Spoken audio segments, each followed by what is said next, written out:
නමස්කාර වේවා බුදුරුවනට සමදා බුදු හිමි සරණ යමි. නමස්කාර වේවා ධම්රුවනට සමදා සදකම් සරණ යමි. නමස්කාර වේවා සංඝරුවනට සමදා මහා සංඝ සරණ යමි. නමස්කාර වේවා තුනුරුවනට සමදා තිසරණ සරණ යමි. සාදු සාදු සාදු.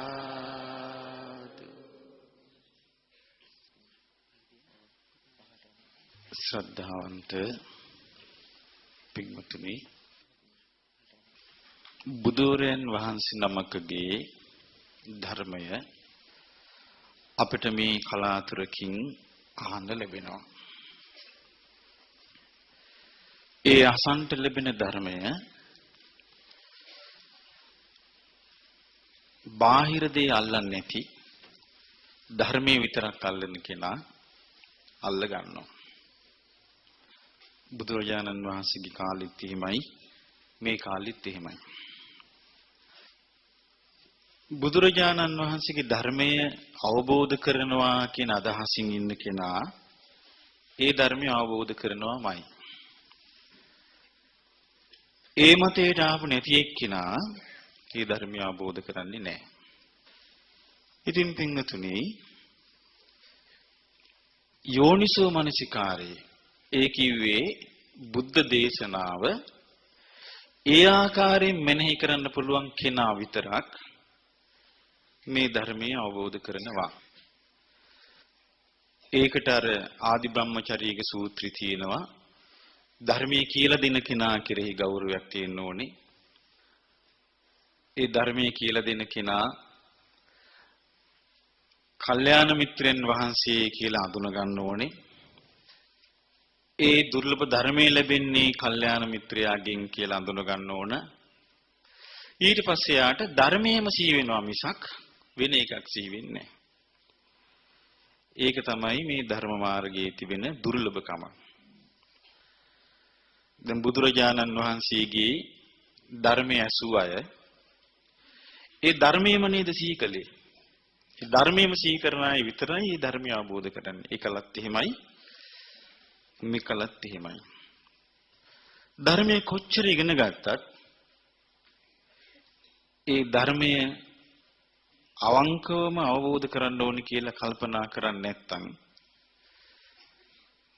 ඒ ධර්මය අවබෝධ වෙන්නේ නැහැ.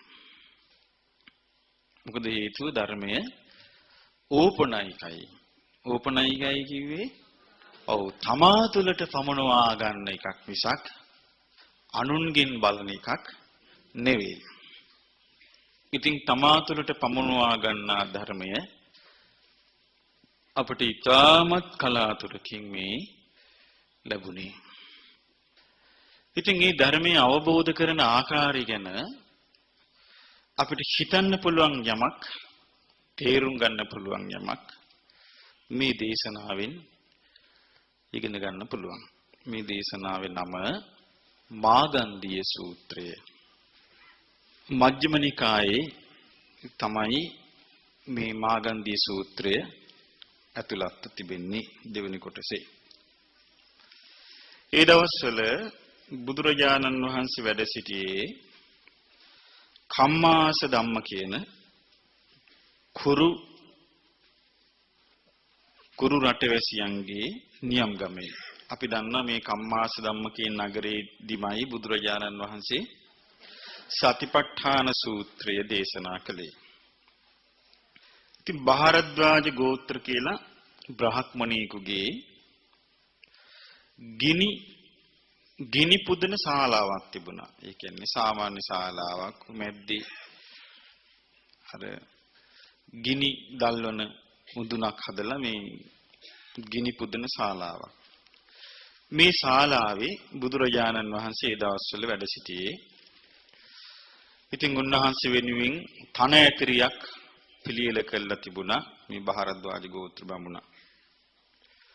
බුදුරජාණන් වහන්සේ දා උදේ වරුවේ පාසියුරු අරගෙන කම්මාස ධම්ම කියන නගරෙට ගමට පිණ්ඩපාති වැඩියා.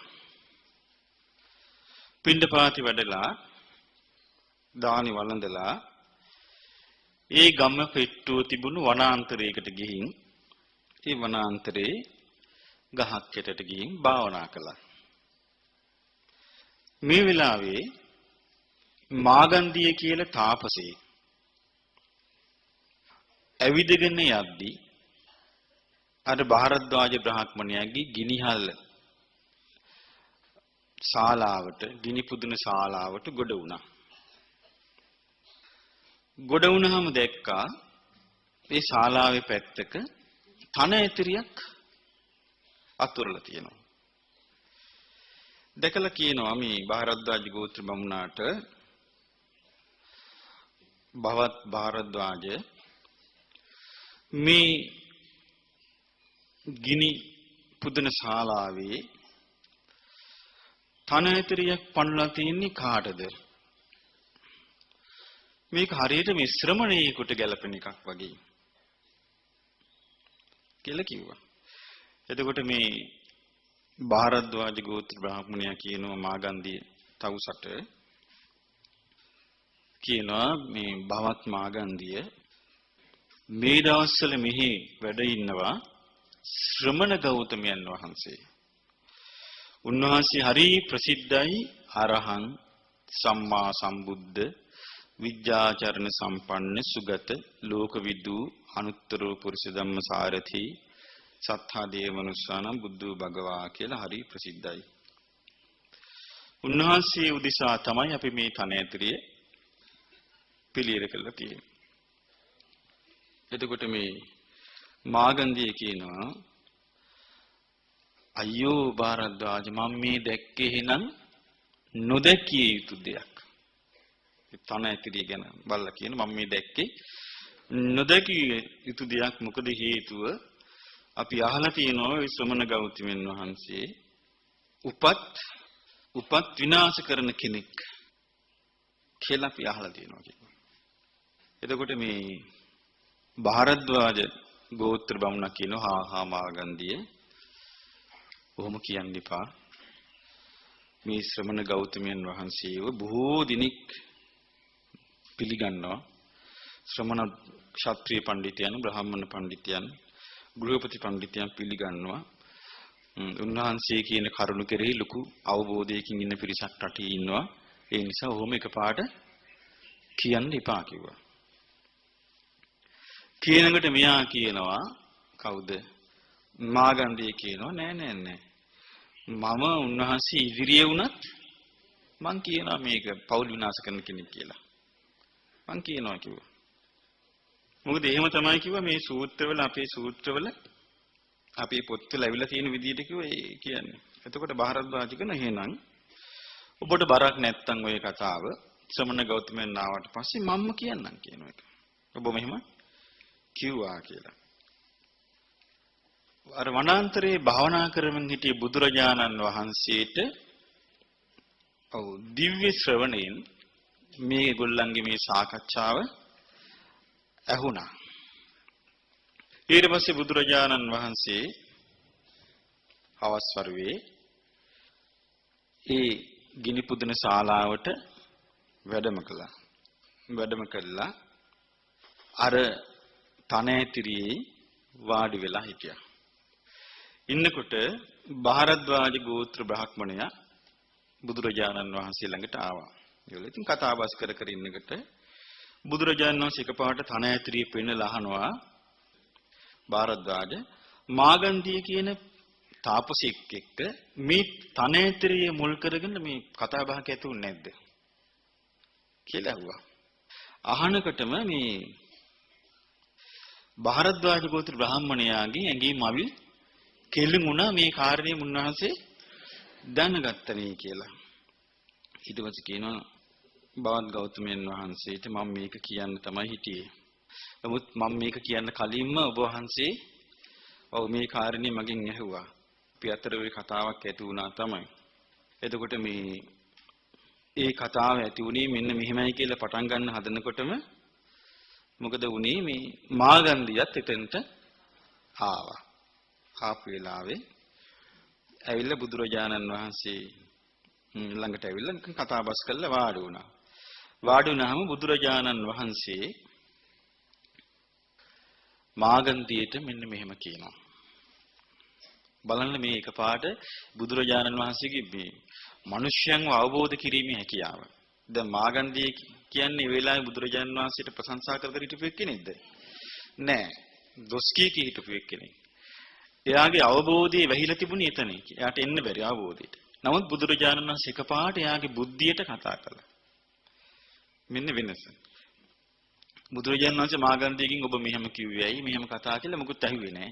අහන්න නැතු එකපාරටම මෙන්න මේ දේශනාව පටන් ගත්තා. මාගන්දිය චක්කුංකෝ මාගන්දී රූපාරාමං රූපරතං රූප සම්මුදිතං කියන මාගන්දී මේ ඇස කියලා කියන්නේ මේ රූපය තුලම පවත්තන්න කැමති එකක්. ඇහැට පේන රූපෙත් එක්ක තමයි ඇහැ පවතින්නේ. රූප රතං ඇහැ තියෙන්නේ රූපයට ඇලිලා.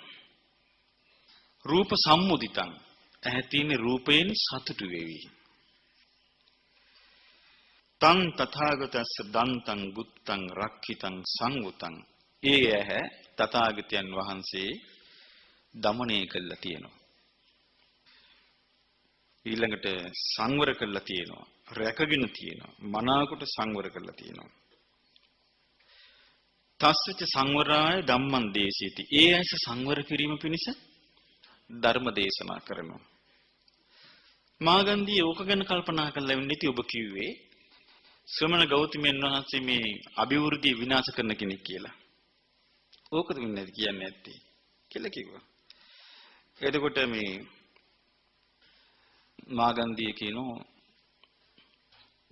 ඒ කාරණේ හරි බවත් ගෞතමයන් වහන්සේ මම එහෙම තමයි කියනවා කිව්වේ.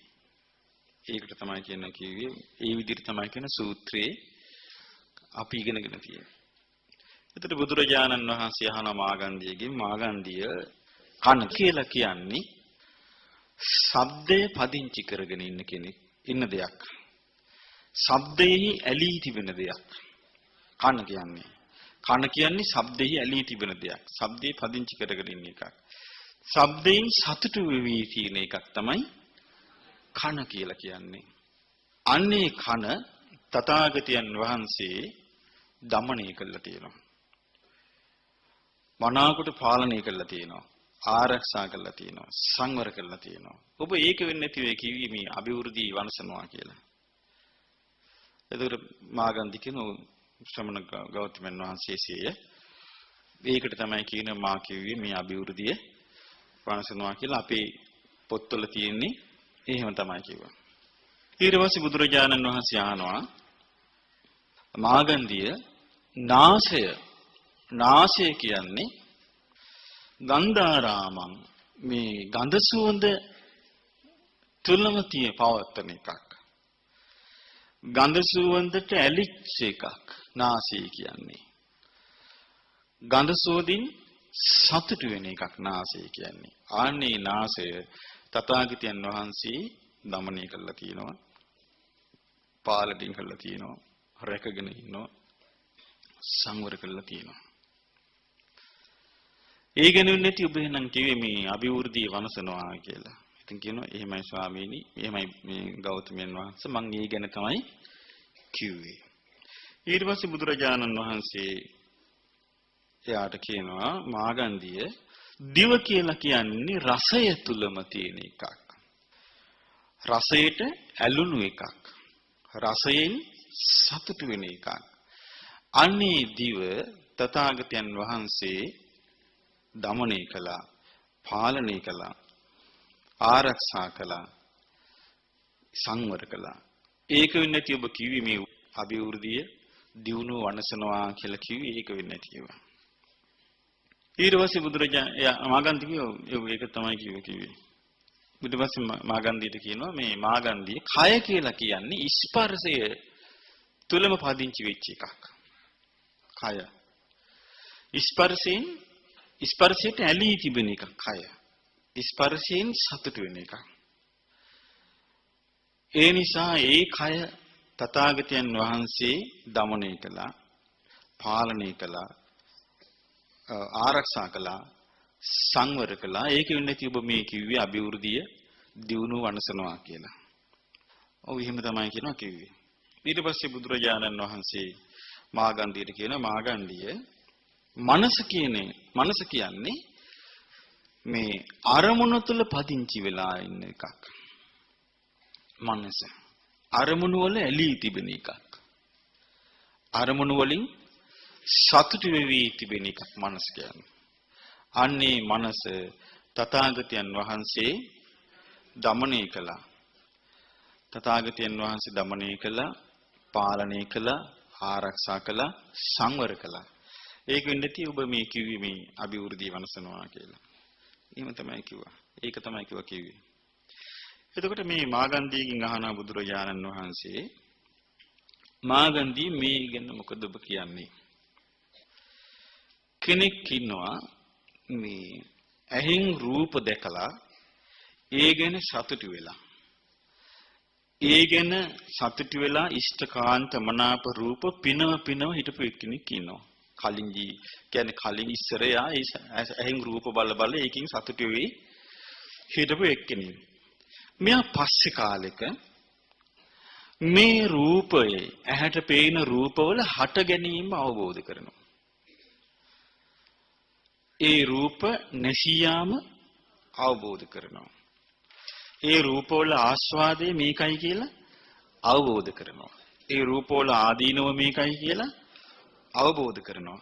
ඒ රූපවලින් නිදහස් වෙන්නේ මෙහෙමයි කියලා නිස්සරණේ අවබෝධ කරනවා. මේ විදිහට රූපවල ඒ ඇහැට පෙනිච්ච රූපෙන් සතුටු වෙ හිටපු පුද්ගලයා මුල් කාලේ පස්සේ කාල වෙනකොට ඒ රූපයෙහි හට ගැනීමත් වෙනසීමත් ආස්වාදයත් ආදීනවයත් නිස්සරණයක් කියන මේ කරුණු අවබෝධ කරගෙන රූප තණ්හාව සම්පූර්ණයෙන්ම ප්‍රහාණය කරලා රූපයේ දකින්න තියෙන අවිසිල්ල 10 නැති කරලා පිපාසි නැති කරලා හිත සංසිඳිලා වාසය කරනවා නම් ඉබඳු එක්කෙනෙක් ගැන මාගන්ධිය මොකද්ද කියන්න තියෙන්නේ? මාගන්ධිය කියනවා බවත් ගෞතමයනි ඉබඳු එක්කෙනෙක් ගැන මට කියන්න දෙයක් නැහැ කියනවා. ඊට පස්සේ බුදුරජාණන් වහන්සේ ආනවා මාගන්ධිය මොකද කියන්නේ ඔබ මේ හොඳට මේ මිහිරි ශබ්ද වලින් ප්‍රියමනාප ශබ්ද වලින් සතුටු වෙවි පිනව කන පිනව හිටපු එක්කෙනෙක් පස්සේ කාලෙක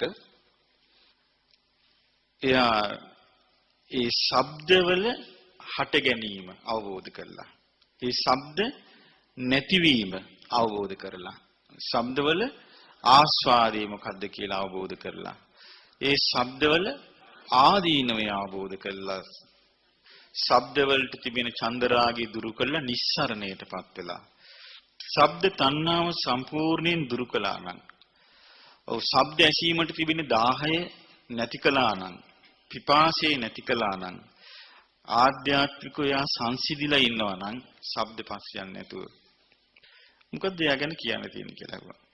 එතකොට මාගන්ධී කිව්වා බවත් ගෞතමයන් වහන්සේ ගැන කියන්න දෙයක් නැහැ කිව්වා. ඊට පස්සේ බුදුරජාණන් වහන්සේ අහනවා මාගන්ධිය කෙනෙක් ඉන්නවා නාසයෙන් ගඳ සුවඳ ඉෂ්ඨකාන්ත මනාපෝ සුවඳ පස්සේ ගියපු කෙනෙක්. නාසයෙන් සුවඳ පස්සේ ගිහින් නාසය පිනව හිටපු එක්කෙනෙක් හිටියා. එයා මොකද කළේ? ඒ ගඳ සුවඳ නාසයේ පිනකුවේ ගන්ධය ගැන මේ හට ගැනීම නැතිවීම ආස්වාද ආදීනවේ නිස්සරණී කියන කරුණු පහ අවබෝධ කරලා ගන්ධ තණ්හාව සම්පූර්ණයෙන්ම ප්‍රහාණය කළ දැම්මනම් නැති කළ දැම්මනම් ඒ පිපාසයේ දුරු කළා නම් එයා ආධ්‍යාත්මිකව සංසිඳීමටපත් වුණා නම් මොකද්ද එයා ගැන අමුතියෙන් ඔබට කියන්න තියෙන්නේ මන්නේ බෞද්ධ ගෞතමයන් වහන්සේ මට එයා ගැන කියන්න දෙයක් නැහැ කිව්වා ඊට පස්සේ බුදුරජාණන් වහන්සේ අහනවා මාගන්ධිය ඉෂ්ඨකාන්ත මනාප රස තියෙන දිවෙන් දත යුතු කෙනෙක් ඉන්නවා දිව පිනව ඉන්නවා ඒකේනා ඒ දිව පිනව ඉන්නේ රසෙන්නේ ඒ රසයේ හට ගැනීම නැතිවීම ආස්වාදේ ආදීනව නිස්සරණය කියන මේ කරුණ අවබෝධ කරලා ඊට පස්සේ එයා මේ රස තෘෂ්ණාව සම්පූර්ණයෙන්ම ප්‍රහාණය කළා නැති කළා රස තෘෂ්ණාව දුරින්ම දුරු කළා ආධ්‍යාත්මිකව සංසිඳිලා ඉන්නවා නම් එයා ගැන මොකද්ද කියන්න තියෙන්නේ කියලා හෙව්වා. ඉතින් කිව්වා අනේ එයා ගැන කියන්න දෙයක් නැහැ කිව්වා. ඊට පස්සේ අනවා කයට දැනෙන පහස. ඉෂ්ඨකාන්ත මනාපෝ පහස නිසා කය පිනව හිටපු එක්කෙනෙක් ඉන්නවා. මේ කෙනා පස්සේ කාලේ ඒ ස්පර්ශය අවබෝධ කරනවා. ස්පර්ශය හට ගැනීම, ස්පර්ශයේ නැතිවීම, ස්පර්ශයේ ආස්වාදයේ ආදීනවය නිස්සරණය අවබෝධ කළා ස්පර්ශය ලැබීමේ තණ්හාවෙන් සම්පූර්ණයෙන්ම නිදහස් වෙනවා. ඒ පරිදාහය බැහැර කරනවා, දුරු කරනවා. ඒ පිපාසය නැති කරනවා. නැති කළා එයා ආධ්‍යාත්මිකව සංසිඳිලා සිටිනවා නම් මාගන්ධිය මොකද ඔබ කියන්නේ කියලා ඇහුවා. එයා කිව්වා ඒ කියන්න දෙයක් ඒ ගැන නෑ කිව්වා. බුදුරජාණන් වහන්සේ මාගන්ධියට කියන මාගන්ධිය මාත් ඊ වගේ එක්කෙනෙක් තමයි කියනවා. මාගන්ධිය මං ගෙදර ඉඳිද්දී පංචකාමයෙන් සතුටු වෙවි වාසය කරපු කෙනෙක්. කියන මාගන්ධිය මට ප්‍රාසාද 3ක් තිබුණා. මම මේ වැසි කාලේ හිටියේ එක ප්‍රාසාදයක. සීත කාලේ හිටියේ තව ප්‍රාසාදයක. ගිම්මාන කාලේ හිටියේ තවත් ප්‍රාසාදයක. මාගන්ධිය මේ වැස්ස කාලේ මාස 4ෙම මම බුඩ තට්ටුවෙන් පහලට බහින්නේ නැහැ. මට උපස්ථාන කරන්න හිටියේ කාන්තාවන් විතරයි. නමුත් මට පුළුවන් වුණා පස්සේ කාලේ ඒ කාමයේහි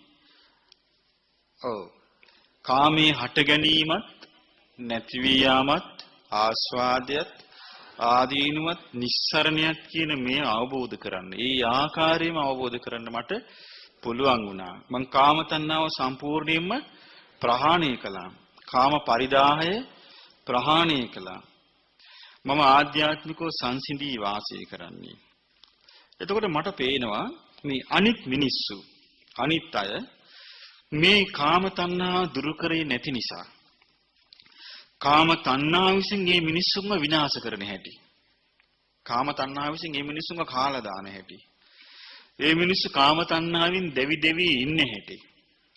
ඒ කාමයේ සේවනයේ කරද්දී ඒ සෑහීමකටපත් වෙවි මේ මිනිස්සු ඒකෙන් දෙවි ඉන්න ආකාරයේ දකිද්දී මට නම් මේ කාමයේ ගැන සිතක් පහළ වෙන්නේ නෑ. මං කැමති වෙන්නේ නෑ. ඒකට හේතුව තමයි කියනවා මාගන්ධිය කාමයේ කෙරෙහි කාමයන්ගෙන් වෙන්ව අකුසල ධර්මයන්ගෙන් වෙන්ව යම් කිසි දිව්‍ය සැපයක් තියෙනවා නම් ආන්ගේ සැපේ මං අත්දකිනවා. ඒ නිසායි කියනවා කාම සැපේට හිත බුදුරජාණන් වහන්සේ ඒ නිසායි කියනවා කාම සැපේ කෙරෙහි හිත පහළ වෙන්නේ නැත්තේ. ඒක මේ වගේ කියනවා. ඒ තමයි මහා ධනෙ තියෙන ධනවතෙක් ඉන්නවා. මේ ධනවතා මේ මනුස්ස ලෝකේ ඉඳිද්දි පංචකාමයෙන් සිත සතුටු කර වාසය කරනවා. මෙයා බොහොම මේ කායන සුචරිතං චරිත්වා කයින් සුචරිතී හැසිරීලා වචනින් සුචරිතී හැසිරීලා මනසින් සුචරිතී හැසිරීලා කය බිදී මරණින් මතු සුගතියේ ස්වර්ග ලෝකේ උපදිනවා. තවතිසා දිව්‍ය ලෝකේ උපදිනවා. ඉපදිලා මේ නන්දන වනේ දිව්‍ය පිරිස පිරිවරාගෙන දිව්‍ය කාමයෙන් සතුටු වී ඉන්නවා. ඉන්නකොට මෙයාට තේනවා මනුස්ස ලෝකේ මේ ගෙවල් වල ඉන්න අය පංචකාමයෙන් සතුටු වෙන හැටි. දැක්කට මෙයාට මේ ආයමත් මේ මිනිස් ලෝකේ පංචකාමයේ විඳින්න ඕන කිසිතක් පහළ වෙන්නේ නැහැ කියනවා. මොකද හේතුව අර දිව්‍ය මානුෂිකත්වයේ තමයි දිව්‍ය පංචකාමයේ තමයි අග්‍ර සැපයක් හැටියට එයාට ඒ වෙලාවේ පේන්නේ. ඒ නිසා යා කිසිසේත් පල්ලෙහාට වැටෙන්න කැමති නැහැ කියනවා. ඒ වගේ කියනවා බුදුරජාණන් වහන්සේ වදාළ මාගන්ති ඒ වගේ තමයි මමත් ගිහි ජීවිතය ගත කරද්දි මට මාලිගා තුනක් තිබ්බා. මේ මාලිගා තුනේ මම වාසය කළා.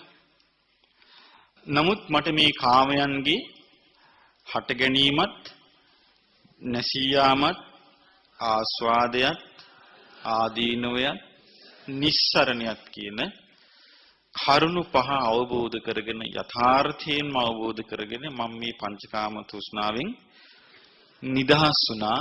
ඒ දැවිල්ලෙන් නිදහස් වුණා.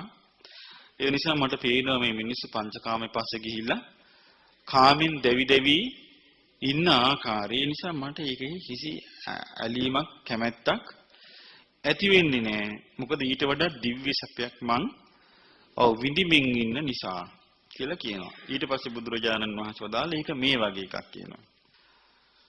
මාගන්ධිය මේ කුෂ්ඨ රෝගියෙක් ඉන්නවා. කුෂ්ඨ රෝගියාගේ ඇඟේ සම්පූර්ණම කුෂ්ඨේ පැසවනවා.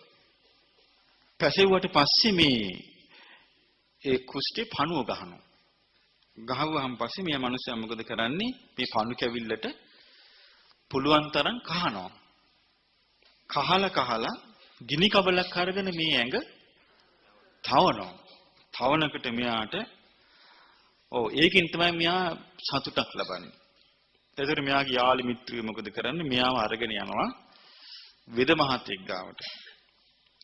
වෙද මහත්තයා මොකද කරන්නේ? මෙයාට බෙහෙත් කරනවා. බෙහෙත් කළා අර කුෂ්ඨේ සම්පූර්ණයෙන්ම සනීප කරනවා. සනීප කරාට පස්සේ මෙයාට දකින්න ලැබෙනවා ඒ වගේම කුෂ්ඨයක් හැදිච්ච තව පුද්ගලයෙක්ව. අර වගේම කහ ඉන්නවා. ඒ වගේම ගිනි කබලක් අරගෙන ඇඟ රත් කරනවා. එතකොට මෙයාට හිතෙනවද කියලා අහනවා. අනේ මට ආයෙත් කුෂ්ඨය හැදෙනවා නම් කොච්චර හොඳයිද? ආයෙමත් මට කහ ඉන්න නැත්නම් කොච්චර හොඳයිද? ආයෙමත් මට ගිනි කබලකින් රත් කර ඉන්න නැත්නම් කොච්චර හොඳයිද කියලා හිතෙනවද කියලා අහනවා. එතකොට මේ මාගන්ධි කියන අනේ බවත් ගෞතමයන් වහන්සේ යාට හිතෙන්නේ නෑ. ඒ මොකද කියලා අහනවා. කියනවා මේ බවත් ගෞතමයන් වහන්සේ ඒක අසනීපයක් කියනවා. රෝගයක් කියනවා. ඒ රෝගේ යා බෙහෙත් කරලා සනීප කරලා තියෙන්නේ. ඒ නිසා යා ආයේ කැමති නෑ කියනවා. ඒ රෝගේ හදාගන්න. කියනවා මාගන්ධිය මං ගිහි ජීවිතය ගත කරපු කාලේ පංචකාම සැපත් අන්නේ වගේ කියනවා විඳපු. බලන්න බුදුරජාණන් වහන්සේ ජීවිතය ගැන කල්පනා කරපු ආකාරය. ඒ වගේ එකක් කියනවා. අන්තිමට අවබෝධ කරගත්ත කියනවා පස්සේ කාලේ මේ කාමයෙහි හට ගැනීමත් නැති වී යාමත් ආස්වාදයත් ආදීනවයත් නිස්සරණයත් අවබෝධ කරගෙන මේ කාම තණ්හාව සම්පූර්ණයෙන්ම ප්‍රහාණය කරලා කාම පරිදාහය දුරු කරලා කාම පිපාසය නැති කරලා වාසය කරද්දී මට පේන අනිත් උදවිය මේ කාම තණ්හාවෙන් ඒගොල්ලන්ව විනාශ වෙන හැටි. ඒ තණ්හාව විසින් ඒගොල්ලන්ව කාලා දානවා. ඊළඟට කාම පරිදාහයෙන් දෙවි දෙවි ඉන්නවා. එතකොට මට කවදාවත් ඒගොල්ලන්ගේ කාමයේ මටත් විඳින්න ඕන කියලා හිතෙන්නේ නැහැ කියනවා. හිතක් පහළ වෙන්නේ නැහැ කියනවා. මොකද හේතුව ඒ කාම සැපේ ඒ වික්මවා අකුසල ඉක්මවා ගිය දිව්‍ය වූ සැපයක් මා අත්දකින්න නිසා කියනවා. ඒ දිව්‍ය වූ සැපෙන් සතුටු වෙන නිසා මම මේ හීන වූ කාම සැපයට සතුටු වෙන්නේ නැහැ කියනවා. ඊළඟ බුදුරජාණන් වහන්සේ අහනවා මාගන්ධිය අර කුෂ්ඨ රෝගියා ගැන ආය කල්පනා කරන්න. ඒ කුෂ්ඨ රෝගියා අර ශරීරේම කහ කහ ගිනි කබලකින් ශරීරේ රත් කර කර හිටියා. පස්සේ කාලේ යා සම්පූර්ණ සනීප වුණා. සනීප වුණාට පස්සේ යාට ගිනි කබලක අවශ්‍යතාවය තියෙනවද? නැහැ. ඊට පස්සේ මාගන්ධියට කියනවා මාගන්ධිය ඒ සනීප වෙලා හිටපු එක්කෙනාව බලවත් පුරුෂයෝ දෙන්නෙක් ඇවිල්ලා එයාව අරගෙන ගිහිල්ලා ආයෙත් ගිනි කබලෙන් තවන්න හදනවා. එතකොට මොකද කියන්නේ මේ පුරුෂයා කැමති වෙයිද කියලා අහනවා මේ ගිනි කබලෙන් ආයෙ තවනවට. අනේ කැමති නැහැ කියනවා. යා කය හිට මෙහෙට අදිනවයි කියනවා. ගිනි කබලට යන්න බැරුව. ඒ මොකද කියලා අහනවා. ඉතින් කියනවා මේ බවත් ගෞතමයන් වහන්සේ මේ ගිනි කබලෙන් එන ගින්දර සැර කටුක පහසක් කියනවා ශරීරයට. ඒක මහා තැවිල්ලක් කියනවා. ඒක මහා දැවිල්ලක් කියනවා. ඒ නිසා ඒක කැමති නෑ කියනවා. එතකොට මේ මාගන්ධියකින් බුදුරජාණන් වහන්සේ අහනවා ඉතින් මාගන්ධියේ ඉතින් ඒ කාලේ යා මේ කලින් ඒකට කැමතුනේ නැද්ද? එයා කලින් ඒකට සතුටු වුණානේ ගිනි කබලෙන් එක තවන එකට. ඇයි යා දැන් ඒකට අකමැති කියලා අහනවා. එතකොට බුදුරජාණන් වහන්සේ කියනවා මාගන්ධිය ඇයි මේ එකම ගිනි කබලින් තැවිල්ලදී කලින් සතුටු වෙන්නත් දැන් යා අසතුටු වෙන්නේ මොකද මේ? එතකොට මාගන්ධිය කියනවා බවත් ගෞතමයන් වහන්සේ අර කුෂ්ඨ රෝගියා ඒ ගිනි කබලෙන් ඒ වනමුකේ කහද්දි එයාගේ ඉඳුරන් අර තුවාල වෙලා තිබුණ අර කැසිල්ලට. ඒ නිසා මේ ගිනි කබලෙන් ඇතිවෙන දුක් පහස එයාට දැනුනේ සැපයක් විඳිනවා වගේ විපරීත සංඥාවක් කියනවා තිබුණේ. එයාට තිබුණේ විපරීත සංඥාවක් කියනවා අර ගිනි කබලෙන් රත් වී තියෙද්දි තුවාල වෙලා තිබෙච්ච නිසා විපරීත සංඥාවක් තිබුණ කෙනෙක් ගිනි කබලේ රස්නේ යාට දැනුනේ සැපක් වගේ. නමුත් මේ ගිනි කබලෙන් තියෙන දුකමයි. එතකොට බුදුරජාණන් වහන්සේ කියනවා මාගන්ධියේ ඔය වගේමයි කියනවා. ඔය විදියමයි කියනවා. අතීතේ යම් කාමයක් ඇද්ද? කාමයක් තිබුණාද අතීතේ? ඒක දුක් පහසින් යුක්තමයි. මහා දෙවිල්ලකින් තැවිල්ලකින් යුක්තමයි කියනවා. අනාගතේ යම් කාමයක් හට ගන්නවාද? ඒ කාමයත් දුක් පහසකින් යුක්තමයි. මහා දෙවිල්ලකින් තැවිල්ලකින් යුක්තමයි. වර්තමානයේ යම් කාමයක් තිබෙනවාද? ඒ කාමයත් දුක් පහසින් යුක්තමයි. මහා දෙවිල්ලකින් තැවිල්ලකින් යුක්තමයි කියනවා. ඒ මිනිස්සු මේ කාමයේ මුල් කරගෙනමයි අකුසල රැස් කරගන්නේ. කාමයේ මුල් කරගෙන ඔන්න ප්‍රාණඝාතය කරනවා. කාමයේ මුල් කරගෙන සොරකම් කරනවා. කාමයේ මුල් කරගෙන අනාචාරයේ හැසිරෙනවා. කාමයේ මුල් කරගෙන මත්පැන් බොනවා. කේලම් කියනවා, බොරු කියනවා, නිന്ദා අපහාස කරනවා, සිල්ලතුන්ට ගරහනවා. කාමයේ මුල් කරගෙනම. එතකොට මේ වගේ නොයේ පව් රැස් කරගන්නවා කාමයේ නිසාම. එතකොට මොකද වෙන්නේ? ඒ කාමයේ නිසාම ඒගොල්ලෝ පව් නේද රැස් කරගන්නේ. පව් රැස් කරගෙන කාම සැපයක් පතපතා කාම සැපේ විනිවිද කාම තණ්හාවෙන් ඒගොල්ලන්ව විනාශ කරනවා. ඉතින් බුදුරජාණන් වහන්සේ දේශනා කරනවා ඒ කාමයන් කෙරෙහි අවීතරාගී, ඒ කියන්නේ ඇල්ම දුරු නොකළ අය ඒ කාම තණ්හාව විසින් කනවා. කාම තණ්හාව විසින් දවනවා. කාම තණ්හාවෙන් දැවි උපහත ඉන්ද්‍රිය. උපහත ඉන්ද්‍රිය කියන්නේ අර මේ කුෂ්ඨ ඇදිච්ච වෙලාවේ තිබෙන ශරීරයේ තියෙන හැබැයි ඉන්ද්‍රිය නෙමෙයි කහලා මේ වෙනස් වෙලානේ. ඒ වගේ කියන මේ කාම තණ්හාවට මිනිස්සෙක් ගියාට පස්සේ ඊට පස්සේ මොකද වෙන්නේ? දුක්ඛ සම්පස්සේව ච කාමේසු සුඛමීත විපරීත සංඥං පච්චලත්තුම්.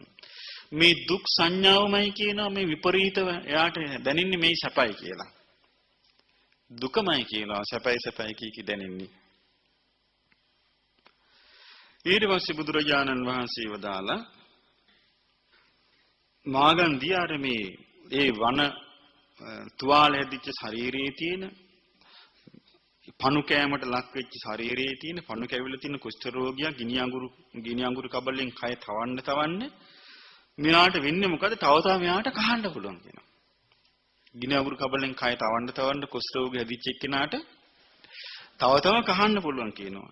තව කහන්න තව තුවාලේ වැඩි වෙනවා කියනවා. තව තුවාලේ අපිරිසිදු වෙනවා. තව ගඳ ගහන්න ගන්නවා. තව සැරව හැදෙනවා. හැබැයි එයාට වනමුකේ කහන නිසා එයාට ඒකෙන් ආස්වාද මාත්‍රිකුත් තියෙනවා. ඒ වගේ කියනවා මේ කාමයේ නිසා මේ ආස්වාද මාත්‍රයක් තියෙනවා. මේ ආස්වාද මාත්‍රයක් තියෙන නිසා මේ පස්කම් ගුණය සේවනීය කරද්දී එයාට වැඩෙන්නේ කාම තෘෂ්ණාව, කාම පරිදාහය, කාම දැවිල්ල විතරයි කියනවා. ඊට පස්සේ මාගන්ධියකින් අහන මාගන්ධිය ඔබ දැක්කද රජ කෙනෙක් නැත්නම් රජ ඇමතියෙක් මේ පංචකාම ගුණයන් සේවනය කර පංචකාම ගුණයෙන් සතුටු වෙ ඉඳලා කාම තණ්හාව අත්හැරලා කාම දාහය අත්හැරලා ආධ්‍යාත්මික සංසිඳීමෙන් වාසය කරන රජෙක් දැක්කද? ආධ්‍යාත්මික සංසිඳීමෙන් වාසය කරන ඔය ඉහළ පෙළේ මෙතියමතිවරයෙක්ව දැක්කද කියලා අහනවා. දැක්කේ නැහැ කියනවා. අතීතයේ අහලා තියෙනවද කියලා අහනවා. ඒගොල්ලෝ එහෙම රජ මේ කාම තණ්හාව අතහැරලා සතුටින් ඉන්නවා. එහෙම නැහැ කියනවා. සතුට වෙන්නේ ඒගොල්ලෝ මොකද්ද හොයන්නේ? කාම සේවනයේමයි සතුටක් හැටියට හොයන්නේ. රූප, ශබ්ද, ගන්ධ, රස, ස්පර්ශමයි සතුට ලබන්න කියලා හොයන්නේ. වෙන දෙයක් හොයන්නේ නැහැ. ඉතින් බුදුරජාණන් වහන්සේ වදාළ මාගන්ධී සාදු මාගන්ධී මමවත් අතීතීය රජෙක් එහෙම ඉන්නව දැකලා නැහැ. වර්තමානයේ රජෙක් එහෙම ඉන්නව දැකලා නැහැ. අනාගතයේ දැකලා නැහැ කියනවා. මේ නිසා බුදුරජාණන් වහන්සේ වදාළ මාගන්ධී අපි දැකලත් නැහැ කියනවා. ඒ නිසා මේ සියලු දෙනා මේ එහෙම නැහැ කියනවා. යම් කිසි කෙනෙක් මේ කාම තණ්හාව ප්‍රහාණය කළා නම්, කාම තණ්හාව අත්හැරියා නම්, කාම දාහේ දුරු කළා නම් ඒ සියලු දෙනා මේ කාමයන්ගේ හට ගැනීමත්, නැසී යාමත්, ආස්වාදයත්, ආදීනවයත්, නිස්සරණයත් කියන මේ කරුණු පහම අවබෝධ කරලා ඒ ආකාරයෙන්ම අවබෝධ කරලා කාම තණ්හාව දුරු කරලා කාම පිපාසය දුරු කරලා ආධ්‍යාත්මිකව සංසිඳිලා කියන වාසය කරේ. ඒ පස් ආකාරයෙන් අවබෝධ කළමයි කියනවා. අතීතයේ යම් කිසි කෙනෙක් කාම තණ්හාව දුරු කළා හිටියනම් හිටියේ. වර්තමානයේ යම් කිසි කෙනෙක් කාම තණ්හාව දුරු කළා ඉන්නවා නම් ඒ ඉන්නේ ඒ ආකාරයමයි කියනවා. අනාගතයේ යම් කිසි කෙනෙක් කාම තණ්හාව දුරු කළා වාසය කරන නම් ඒ ඉන්නේ ඒ ආකාරයට. කොහොමද මේ පස් ආකාර වූ අවබෝධය? මොකද්ද? හට ගැනීම, වෙනසීම, ආස්වාදය, ආදීනමය, නිස්සරණය. ඒ වෙලාවේ භාග්‍යවත් බුදුරජාණන් වහන්සේ මෙන්න මෙම උදාහරණයක් පහල කරනවා. ආරෝග්‍ය පරමාලාභා නිබ්බානං පරමං සුඛං අට්ඨංගිකෝච මග්ගානං khemං අමතගාමිනං. උන්වහන්සේ වදාළ නිරෝගී බව පරම ලාභයයි, නිවන පරම සැපයයි. අමෘතේ ලැබෙන මාර්ගයේ බීරහිත මාර්ගයේ ආර්ය අෂ්ටාංගික මාර්ගයයි. ඒක කිව්වහම මේ මාගන්ධී කියනවා බවත් ගෞතමයන් වහන්සේ ආශ්චර්යයි, පුදුම සාගතයි. හරිය අපූර්ව කියමනක් කියන බවත් ගෞතමයන් වහන්සේ කිව්වේ. මොකද්ද මේ ආරෝග්‍ය පරමාලාභ නිබ්බානම් පරමං සුඛං කියන එක. අපි මේ පොත්වලත් ඕක තියෙනවා කියනවා. මාගන්ධී කියනවා අපි ආගමෙත් ඕක විස්තර වෙනවා කියනවා. ඉතින් බුදුරජාණන් වහන්සේ අහනවා මේ මාගන්ධී කොහොමද මේ පොත්වල මේ ආරෝග්‍ය පරමාලාභ නිබ්බාන පරම සුඛං කියලා අදහස් කරන්නේ? මොකද්ද මේ ආරෝග්‍ය නිරෝගීකම කියලා මොකද්ද ඔබගේ පොත්වල විස්තර වෙන්නේ?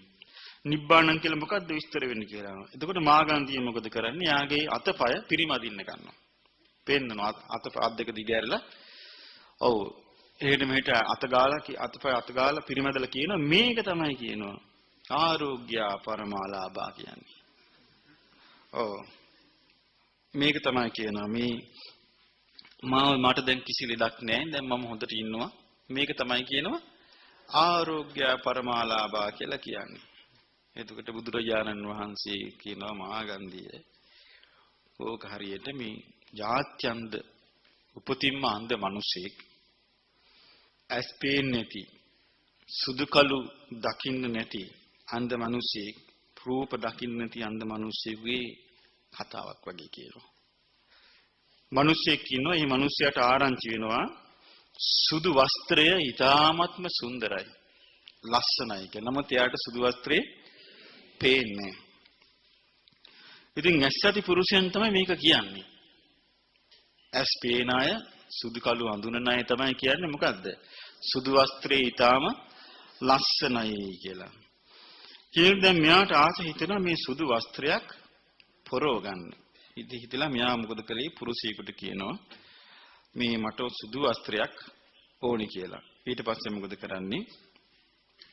මිනිසියෙක් මොකද කරන්නේ? මෙයාට ඊටාම කිලුටු දැලකුණු වැතිරුණු විරූපී වස්ත්‍රයක් ගෙනල්ලා දෙනවා. මෙන්න නුඹ හොයන සුදු වස්ත්‍රය. එතකොට යා මොකද කරන්නේ? මේක පොරව ගන්නවා. පොරවගෙන මොකද කරන්නේ? මෙයා පිරිස මැද්දට ගිහිල්ලා කියනවා බවත්නි බලන්න මේ මම පොරවගෙන ඉන්න සුදු වස්ත්‍රය දිහා. මේ සුදු වස්ත්‍රය ඉතා සුන්දරයි, ඉතා නිර්මලයි, පිරිසිදුයි කියලා කියනවා. කියනකට අර අනිත් පිරිස මොකද කරන්නේ? මෙයා සතුටු කරන්න ඕන නිසා කියනවා හරි හරි ඔබ කියන්නේ ඇත්ත තමයි. ඔබ උවම සුදු වස්ත්‍රයක් පොරවගෙන ඉන්නවා කියලා අර අන්ධ මිනිසයාව සතුටු කරන්න බොරුවෙන් රවට්ටනවා. එතකොට මොකද වෙන්නේ? ඒකෙන් යා සතුටු වෙවි ඉන්නවා. එතකොට මාගන්ධියගෙන් අහනවා මාගන්ධිය මේ අන්‍ය ආගම්කාරයෝ අන්න ඒ වගේ කියනවා. අන්‍ය ආගම්කාරයෝත් ඒ වගේ කියනවා, අන්ධයි කියනවා. ඒ නිසා ආරෝග්‍ය කියන්නේ මොකද්ද කියලා දන්නේ නැහැ කියනවා. නිබ්බාන කියන්නේ නිවන කියන්නේ මොකද්ද කියලා දන්නේ නැතුව කියන ඔය වගේ අදහස් කියන්නේ. ඒ නිසා කියනවා මේ මාගන්ධිය ඔය පෙරවිසු අරහත් සම්මා සම්බුදු රජාණන් වහන්සේලාගෙන් පරම්පරාවෙන් ආපු ගාථාවක් කියනවා. ඔය මතක තබාගෙන ඉඳලා ඕක මේ දැන් ක්‍රමක්‍රමේ සායතරේ අනුකුබ්බේන පුතුජන ගතා. ඒක පුතඥයන්ගේ කීමක් වුණා කියනවා. අද ඒක වෙලා නැද්ද? ආරෝග්‍ය පරමාලාභය කියම අද සලකන්නේ මොකද්ද? ශරීරයේ රෝග නැති බවනේ අදත් ඒක බුදුවරුන්ගේ භාෂාව ටික ටික ඇවිල්ලා පුතඥ වෙලා. නිබ්බාන කියන නිවන කියන එක පුතඥ වෙලා. මගේ නිවන මගේ පැල්පතයි කියනවා. අහලා තියෙනවද එහෙම? නිබ්බාන කියන එක පුතඥ වෙලා. එතකොට බුදුරජාණන් වහන්සේ වදාලා මේ ඒ වචන ඔක්කොම කාලයගේ යැවීමෙන් මොකද වෙන්නේ? පුතඥයන්ගේ වචන බවට පත් වෙනවා. මාගන්ධිය මේ කය වූ කලී අයංකෝපන මාගන්ධිය කායෝ රෝග භූතෝ. තනිකර මේ කය රෝගයක්මයි. ගණ්ඩ භූතෝ ගඩුවක්මයි. සල්ල භූතෝ හුලක්මයි. අග භූතෝ දුකක්මයි. ආබාධ භූතෝ ආබාධයක්මයි. ඉතින් මෙවැනි රෝගයක් වැනි, ගඩුවක් වැනි, හුලක් වැනි, දුකක් වැනි, ආබාධයක් වැනි මේ ශරීරයේ මුල් කරගෙන මේක තමයි ගෞතමයනි, බවත් ගෞතමයනි, මේක තමයි ආරෝග්‍ය කියන්නේ, මේක තමයි නිවන කියන්නේ. මාගන්ධි ඔබට ඒ ආර්ය ඇස නැහැ කියනවා. බුදුරජාණන් වහන්සේ වදාලා මාගන්ධි ඔබට ඒ ආර්ය ඇස නැහැ. ඒ ආර්යසින් දකින ආරෝග්‍ය ඔබට දකින්න විදියක් නැහැ කියනවා. ආර්යසින් දකින නිවන ඔබට දකින්න ලැබෙන්නේ නැහැ කියනවා. එතකොට බුදුරජාණන් වහන්සේගෙන් ඉල්ලා හිටන මාගන්ධිය ඔන්න මාගන්ධිය දැන් සම්පූර්ණයෙන්ම ධර්මයේ පැත්තට ඇවිල්ලා. දැන් බලන්න අහගෙන ඉන්න එකට මේ ධර්මයේ කරා යන්නේ. එතකොට මේ අහගෙන ඉඳිද්දී යෝනිසෝ මනසිකාරය යෙදෙනවා. අහගෙන ඉඳිද්දී ඒක තේරුම් ගන්නවා. මේ හෘද සාක්ෂියට අවංක කෙනෙක් මේක කරන්නේ. හිතේ එකයි මේ මූණේ එකයි කටේ එකයි තියාගෙන මේක කරන්න බෑ. මේක හෘද සාක්ෂියට අවංකවම එයා කරන එකක්. ඊර්වසි බුදුරජාණන් වහන්සේ කියනවා බවත් ගෞතමයන් වහන්සේ මමත් කැමති ආරෝග්‍ය දකින්න. මම කැමති මේ නිවන දකින්න. ඒ දකින්න හැටියට මට දැනගන්න හැටියට ඒ ආරෝග්‍ය ගැන දේශනා කරනසේක්වා. එතකොට බුදුරජාණන් වහන්සේ වදාළ මාගන්ධිය උපතින්ම අන්ධ කෙනෙක් ඉන්නවා. මෙයාට රූප පේන්නේ නැහැ. මෙයා රූප දකින්නෙත් නැහැ. වෛද්‍යවරයෙක් මෙයාට බෙහෙත් කරනවා. බෙහෙත් කරාට වැඩක් නැත්තම්. බෙහෙත් කරාට එයා S2 පාද ගන්න නැත්තම්. එයා S2 පෙනුම හරි ගස්ස ගන්න නැත්තම් ඒකෙන් පීඩාවටපත් වෙන්නේ කවුද කියලා.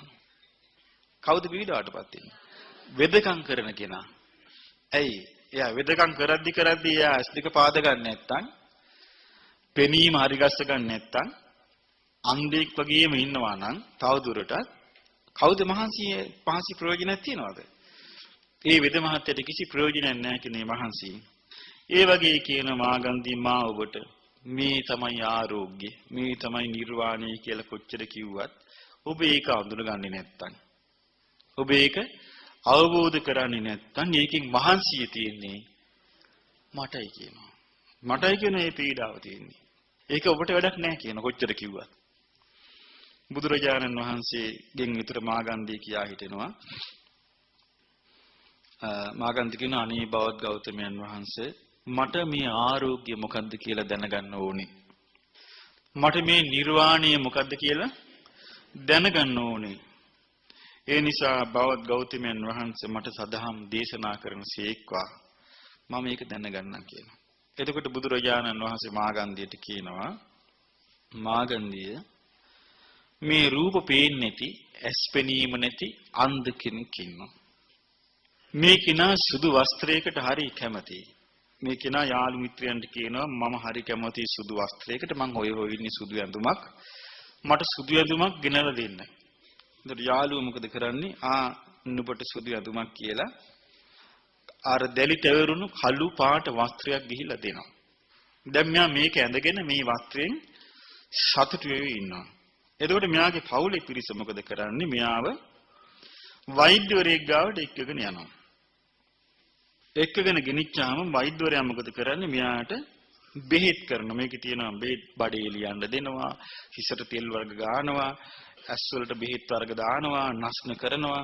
මෙහෙම කරන්න මොකද වෙන්නේ? අර ඇස් පෙනීම හරියනවා. ඇස පිරිසිදු වෙනවා.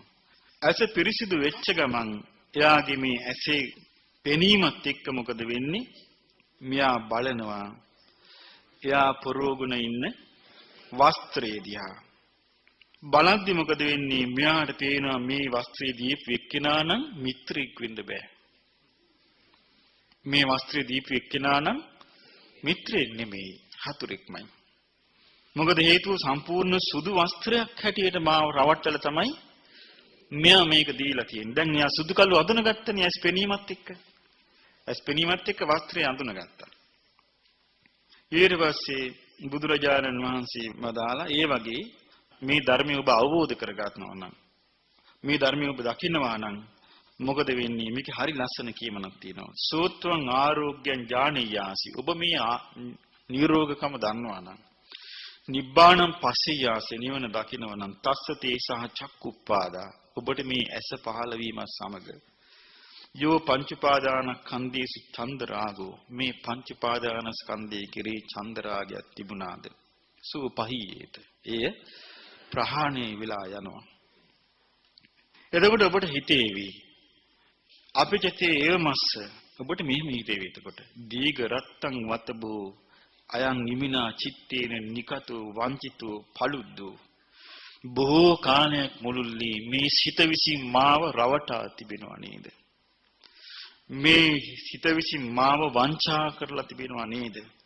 මේ සිත විසින් මාව පොළඹවලා තියෙනවා නේද? මම මෙබඳු රූපයක්ද මෙච්චර කල් මේ උපාදාන කරගෙන සිටියේ කියලා. ඊට බුදුරජාණන් වහන්සේ වදාලා ඊට පස්සේ ඔබට හිතේ මම මේ අල්ලගෙන හිටියේ රූපේමයි. අල්ල ගන්නවා නම් අල්ලගෙන හිටියේ රූපේමයි. ඊළඟට මම බැඳුනා නම් බැඳුනේ විඳීමකටමයි. මම බැඳුනා නම් බැඳුනේ සංඥාවකටමයි. මම බැඳුනා නම් බැඳුනේ සංස්කාර වලටමයි. මම බැඳුනා නම් බැඳුනේ විඥාණයකටමයි. ඒ නිසා තමයි මට මේ උපාදාන පත්‍යෙන් භවය හටගත්තේ. භවයේ ප්‍රත්‍යයෙන් ඉපදීම හටගත්තේ. ඉපදීම ප්‍රත්‍යයෙන් ජරා මරණ ශෝක වැළපීම දුක් දුම්නස් සුසුම් හෙලින් ඔක්කොම හටගත්තේ නිසා. කියලා ඔබටම මේක අවබෝධ වෙයි. එතකොට මෙයා කියන මාගන්ධි කියන අනේ භාග්‍යවත් බුදුරජාණන් වහන්සේ මට ඒ ආකාරයෙන් ධර්ම දේශනා කරන සීක්වා මම මේ ආසනීයම අන්ධ නැතුව නැගිටින්න ඕනේ කියනවා. බලන්න එයාට කොච්චර ජීවිතය ගැන මේක තමයි අවංකකම කියන්නේ. මේ වංචනික හිතකින් නම් කිසි දවසක මේ ධර්මය අවබෝධ කරන්න බෑ. කාටවත් බෑ. මහලුණත් බෑ. බෑමයි. ලාභ සත්කාර කීර්ති ප්‍රශංසා අපේක්ෂාවෙන් නම් මේ ධර්මය අවබෝධ කරන්න බෑ. ගිහි කිනාටත් බෑ, මහාන කිනාටත් බෑ. ළඟ හිටියත් බෑ, ඉස්සරහට වුණත් බෑ, පස්සේ වඩුණත් බෑ. ඔව් ඒක කරන්නේ නම් අවංකකම මතමයි. අවංකකම මතමයි කරන්නේ. බලන්න මේ අවංකකම ඇති වෙන ආකාරය බුදුරජාණන් වහන්සේ පෙන්වා දෙනවා. යේන හිත්වා මාගන්ධියේ සත්පුරුෂේ බජෙයාසි. එහෙමනම් ඔබට මේ ධර්මය අසුරු කරන්න ඕනේ නම් සත්පුරුෂයන්ව ඇසුරු කරන්න. යතෝ කෝත්වා මාගන්ධියේ සත්පුරුෂේ බජිස්සසි. යම් ආකාරයකින් ඔබ සත්පුරුෂයන්ව ඇසුරු කරනවා නම් තතෝත්වා මාගන්ධී සද්දම්මං සොස්සසි. ඒ සත්පුරුෂයාගෙන් ඔබට සද්ධර්මය අහන්න ලැබෙනවා. එහෙනම් සත්පුරුෂයාගේ ස්වභාවය මොකද්ද? සද්ධර්මයේ කියන එක මිසක් කුණු ගොඩවල් කතා කරන එක නෙමෙයි. ඔන්න අඳුන ගන්න සත්පුරුෂයා. සත්පුරුෂයාගේ ස්වභාවය ආර්යා මෙහිමයි මෙයා මෙහිමයි කියා කයි කතන්දර කතා කරන එක නෙමෙයි. සත්පුරුෂයා කරන්නේ සද්ධර්මයේ කතා කරන එක විතරයි. ඔන්න සත්පුරුෂයා. තමන් සත්පුරුෂයෙක් නම් දැන් තමන්ව අඳුන ගන්න පුළුවන්. තමන් සද්ධර්ම විතර කතා කරන කෙනෙක්. තමන් අසත්පුරුෂ නම් තමන්ම දන්නවා. එතකොට සත්පුරුෂයා හැමතිස්සෙම ඉන්නේ නම් කුමක් තුලද? සද්ධර්මයේ තුල සත්පුරුෂයා ඉන්නේ. සත්පුරුෂයා සද්ධර්මයේ තුල ඉන්නේ. සත්පුරුෂේ බජිස්සසි සත්පුරුෂයාව ඇසුරු කරනවා නම් තම් මාගන්ති සද්දම්මං සොස්සසි. සද්ධර්මයේ අහනවා. යතෝ කෝත්වම් මාගන්දී සද්දම්මං සොස්සසි මාගන්දී ඔබ සද්ධර්මයේ අසනවා නම් තතෝත්වම් මාගන්දී ධම්මානුධම්මං පටිපජ්ජසි. සද්ධර්මයේ අහනවා නම් ඒ අහපු ධර්මයේ හරියට ඇල්ලුවා නම් මොකද වෙන්නේ? ධම්මානුධම්ම පටිපදාවේ යෙදෙන්නේ. ඔන්න වෙනස. යතෝත්වම් මාගන්දී ධම්මානුධම්මං පටිපජ්ජසි. ඔබ මාගන්දී ධර්මානුධර්ම ප්‍රතිපදාවේ යෙදෙනවා නම් තතෝත්වම් මාගන්ධි සාමංගේව ඤස්සති සාමං දක්ඛිසති. ඔබම දැනගන්නවා, තමන්ම දැක ගන්නවා ඒ ධර්මයේ තමන්ම දැනගන්නවා. එහෙනම් මේ ධර්මයට මූලිකම පදනම සකස් කරන්නේ කවුද? පව් සත්පුරුෂයන් විසින්, කල්යාණ මිත්‍රයන්. සත්පුරුෂයන්ව අඳුන ගන්න ඕනේ. සත්පුරුෂයන්ව මේ කතා බහෙන්, මිත්‍රත්වයෙන්, යාළුකමෙන් අඳුන ගන්න බෑ. සත්පුරුෂයන් අඳුන ගන්න තියෙන්නේ ධර්මයෙන්මයි. වෙන කිසිම දෙයකින් සත්පුරුෂයාව හඳුනා ගන්න පුළුවන් කමක් නැහැ. මහා කාශ්‍යප හාමුදුරුවෝ අඳුන ගන්න බැරුණානේ අර ගෝලයෙක් හිටියනේ. මහා කාශ්‍යප හාමුදුරුවෝ ඒ ගෝලයාට සැර දැම්මා. ගෝලයා කියන්නේ මට පන්න ගහනවා කියලා. ඊට පස්සේ මොකද වුනේ? ගෝලයාට මොකද වුනේ? මහා කාශ්‍යප හාමුදුරුවෝ පින්න පාත යනකන් ඉඳලා උන්වහන්සේගේ තිබිච්ච ඉතුරු පාත්‍රයක් බිඳලා කුටියක් ගිනි තියලා ගෝලයා ගියා. ඇයි ඒ? මහාන වුණාට ළඟ සත්පුරුෂයාව අඳුනන්නේ. එතකොට අපිට පේනවා එතන මහා කාශ්‍යප මහඳුරුවෝ දැක්කේ අර ගෝලයා කවුරු වගේද? මහා දරුණු කෙනෙක් වගේ. අන්න අසත්පුරුෂයාට සත්පුරුෂයාව පෙනිච්ච ඇති. ඒකෙන් පේනවා අසත්පුරුෂයාට සත්පුරුෂයා හොයන්නත් බෑ. අසත්පුරුෂයා හොයන්නත් බෑ. අසත්පුරුෂයා සත්පුරුෂයා වෙන් කළා දක ගන්න පුළුවන් වෙන්නේ සත්පුරුෂයෙකුටමයි. එතකොට සත්පුරුෂයා ඇසුරු කරන්නේ සත්පුරුෂයා විතරයි. අසත්පුරුෂයාට හොයන්න බෑ මේක.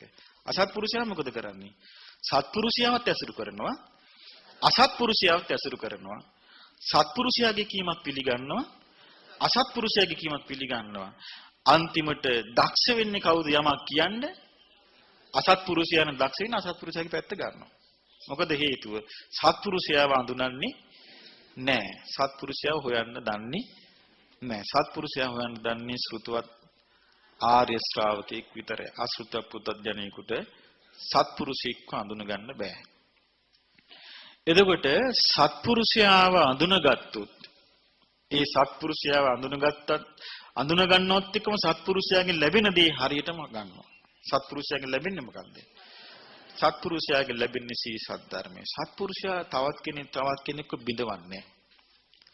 සත්පුරුෂයා කොටවන්නේ නැහැ. චරිත ඝාතන කරන්නේ. සත්පුරුෂයා ගෞරව කරනවා. ගරු කළ යුත්තන්ට ගරු කරනවා. සැලකිය යුත්තන්ට සලකනවා. කෙලෙහි ගුණ දන්නවා. ඒක සත්පුරුෂ ධර්මයක්. අසත්පුරුෂයාට මුකුත් නැහැ. ඒ නිසා තමයි බුදුරජාණන් වහන්සේ අර මංගල සූත්‍රයේ පළවෙනි එක හැටියට පෙන්නන්නේ. මොකද්ද? අසේවනාච බාලාන. බාලයන් සේවනයේ නොකිරීම. පණ්ඩිතානංච සේවනා. ඔව් සත්පුරුෂින්ව සේවනය කිරීම. ඉතින් බාලයෝ සේවනය කරන්න ගියොත් කවදාවත් එයාට යහපතක් වෙන්නේ නැහැ. පඬිතෙක් සේවනය කිරීමෙන් විතර යහපත වෙන්නේ. එතකොට ඒ සත්පුරුෂ ඇසුර නිසා ධර්මය ලැබෙනවා. ධර්මයට ලැබෙන්නේ මොකද්ද? දුක්ඛාරි සත්‍ය විස්තර වශයෙන් අහන්න ලැබෙනවා. දුක්ඛ සමුදය විස්තර වශයෙන් අහන්න ලැබෙනවා. දුක්ඛ නිරෝධය විස්තර වශයෙන් අහන්න ලැබෙනවා. දුක්ඛ නිරෝධ ගාමිනී පටිපදා විස්තර වශයෙන් අහන්න ලැබෙනවා. මේක තමයි අහන්න ලැබෙන්නේ. එතකොට මේ විස්තර වශයෙන් චතුරාර්ය සත්‍ය ධර්මයේ තමයි අහන්න ලැබෙන්නේ මේ සත්පුරුෂයන්ගෙන්. ඒ චතුරාර්ය සත්‍ය අවබෝධ කරන වැඩපිළිවෙලකට මෙයා එනවා. මොකක්ද මෙයා එන වැඩපිළිවෙල? ආර්ය අෂ්ටාංගික මාර්ගයේ මෙයා කයින් සංවර වෙනවා. ධම්මානුධම්ම ප්‍රතිපදා කියන්නේ ඒකට. කයින් සංවර වෙනවා. කොහොමද කයින් සංවර වෙන්නේ? ඔව් ප්‍රාණඝාතයෙන් වෙන් වෙනවා. සොරකමෙන් වෙන් වෙනවා. වර්ධි කාම සේවනයෙන් වෙන් වෙනවා. ඔව් ඊළඟට යා බොරු කීමෙන් වෙන් වෙනවා. ඔව් කේලම් කීමෙන් වෙන් වෙනවා. පරුස වචන හිස් වචන කීම් ආදීන් වෙන් වෙනවා. මේ වෙන් වෙන්නේ සත්පුරුෂ ධර්මයේ පිළිහිටියට පස්සේ. නැත්තම් නොදුටු දේ දැක්ක කියලා බොරු කියනවා. නොඇසු දේ ඇසුවා කියලා බොරු කියනවා. එතකොට නොදත් දේ දන්නවා කියලා බොරු කියනවා. බලාගෙන හිටියා වගේ අනුන්ට අපහාස කරනවා. කයි කතන්දර හදලා. මේ අසත්පුරුෂයා කරනවා. ඒ අසත්පුරුෂ ධර්මයෙන් වෙන් වෙනවා සත්පුරුෂ ධර්මයේ පිළිහිටපු එක්කෙනා. සිල්ලුතුන් අඳුනා ගන්නවා. ගුණවතුන් අඳුනා ගන්නවා. සත්පුරුෂ ධර්මයේ පිළිහිටපු එක. අසත්පුරුෂයාට අඳුන ගන්න බෑ මොකොත්. සිල්ලුතුන් හොයන්නත් බෑ, ගුණවතුන් හොයන්නත් බෑ. එතකොට සත්පුරුෂයා අඳුන ගන්නවා. අඳුනාගෙන ඒ සත්පුරුෂ ධර්මයේ පිළිහිටලා ඔන්න සීලයකට එනවා. ඊට පස්සේ ආ මොකද කරන්නේ? ධම්මානුධම්ම ප්‍රතිපදාව කියන්නේ ඒකයි. ඊට පස්සේ පංච නීවරණ බැහැර කිරීම පිණිස යා සතර සතිපට්ඨානේ වඩන්න පටන් ගන්නවා. කායානුපස්සනාව යා පුරුදු කරනවා. වේදනානුපස්සනාව පුරුදු කරනවා. චිත්තානුපස්සනාව පුරුදු කරනවා. ධම්මානුපස්සනාව පුරුදු කරනවා. එතකොට සත්පුරුෂයා සතුටු වෙන්නේ ඔය ඉන්න. දැන් අර සත්පුරුෂයා ඇසුරු කරනකොට සත්පුරුෂයාගෙන් සද්ධර්මයේ ශ්‍රවණය කරනකොට යා සත්පුරුෂයෙක් නම් ඒ අහන්නේ කෙනා යා නිකම්ම ධර්මයට එනවා. ඒ සත්පුරුෂ නැති එක්කෙනා ඉන්නේ සත්පුරුෂ වේශයෙන් ඉදී. සත්පුරුෂයෙකුටපත් වෙන්නේ. එතකොට සද්ධර්ම ශ්‍රවණයට එනවා. ඇවිල්ලා අවබෝධයට එනවා. අවබෝධයට ඇවිල්ලා ඒ සත්පුරුෂ ධර්මයේ ආපීත්ල යා සත්පුරුෂයෙක් බවට පත් වෙනවා. ඊට පස්සේ යා සත්පුරුෂ ධර්මය තුළ තමයි ඉන්නේ. ඉතින් මොකද වෙන්නේ? යාත් ඔන්න පංච නීවරණ දුරු කරලා ඔන්න සමාධිය පුරුදු කරනවා. ඊට පස්සේ මෙයා මොකද කරන්නේ? නුවණින් විමසනවා. මොකක්ද විමසන්නේ? දුක නුවණින් විමසනවා. පංච උපාදානස්කන්ධය නුවණින් විමසනවා.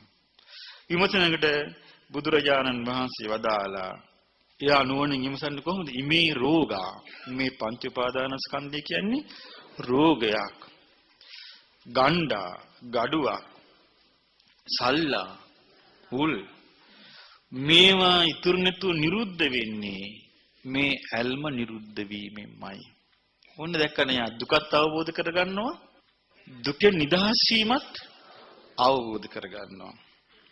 ඊළඟට ඇල්ම නිරුද්ධ වීම නිසා උපාදාන නිරුද්ධ වෙනවා. උපාදාන නිරුද්ධ වීම නිසා භවය නිරුද්ධ වෙනවා. භවය නිරුද්ධ වීම නිසා ඉපදීම නිරුද්ධ වෙනවා. ඉපදීම නිරුද්ධ වීම නිසා ජරා මරණ, ශෝක වැළපීම්, දුක් දුම්නස්, සුසුම් හෙලීම් සියල්ලම නිරුද්ධ වෙනවා. මෙයා දුකෙන් නිදහස් වෙනවා. ඒතර දුකින් නිදහස් වෙන්නේ කවුද? සත්පුරුෂයා. සත්පුරුෂයා ධර්මයට ඇවිල්ලා ධර්ම මාර්ගයේ තුලට එනවා. ඉතින් එතකොට මේ විදිහට දුකෙන් නිදහස් වෙනවා කියනවා. කියපු ගමන් මාගන්ධිය මොකද කරන්නේ? මාගන්ධිය කියනවා ස්වාමීනි බවත් ගෞතමයන් වහන්සේ මේ යටට හරවපු දෙයක් උඩට හැරෙව්වා වගේ. ඊළඟට වැහිලා තිබුච්ච දෙයක් ඇරලා පෙන්නුවා වගේ. අඳුරෙහි තෙල් පහනක් දැල්ලුවා වගේ. මේ ඇස් නැතියට රූප දකින්න පෙන්නුවා වගේ. ඒ නිසා මම භාග්‍යවත් බුදුරජාණන් වහන්සේ සරණ යනවා. ධර්මයක් සරණ යනවා. ආරි සංඝයාත් සරණ යනවා. මට බවත් ගෞතමයන් වහන්සේ ළඟ පැවිදි වෙන්න ඕනේ. උපසම්පදා වෙන්න ඕනේ. දැන් මොකේද මේ පැවිදි වෙන්න උපසම්පදා වෙන්නේ? ස්ථානයක් කරන්නද? එහෙනම් ආධිපතිකමක් දරන්නද? එහෙනම් මේ චතුරාර්ය සත්‍ය අවබෝධ කිරීම පිණිසයි.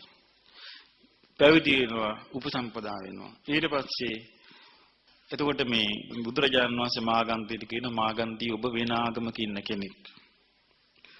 කන්‍යාගමක කෙනෙක් මේ ධර්මයට කැමති වෙනවා නම් මාස 4ක් පරිවාස කාලයක ඉන්න ඕනේ. ඒ මාස 4 පරිවාස කාලයේදී භික්ෂුන් වහන්සේලා සන්තෝෂ වෙනවා නම් ඔබේ පැවිද්ද ගැන සතුටු වෙනවා නම් ඔබ උපසම්පදාව ගැන ඊට පස්සේ පුළුවන් කියනවා ඒක කරන්න.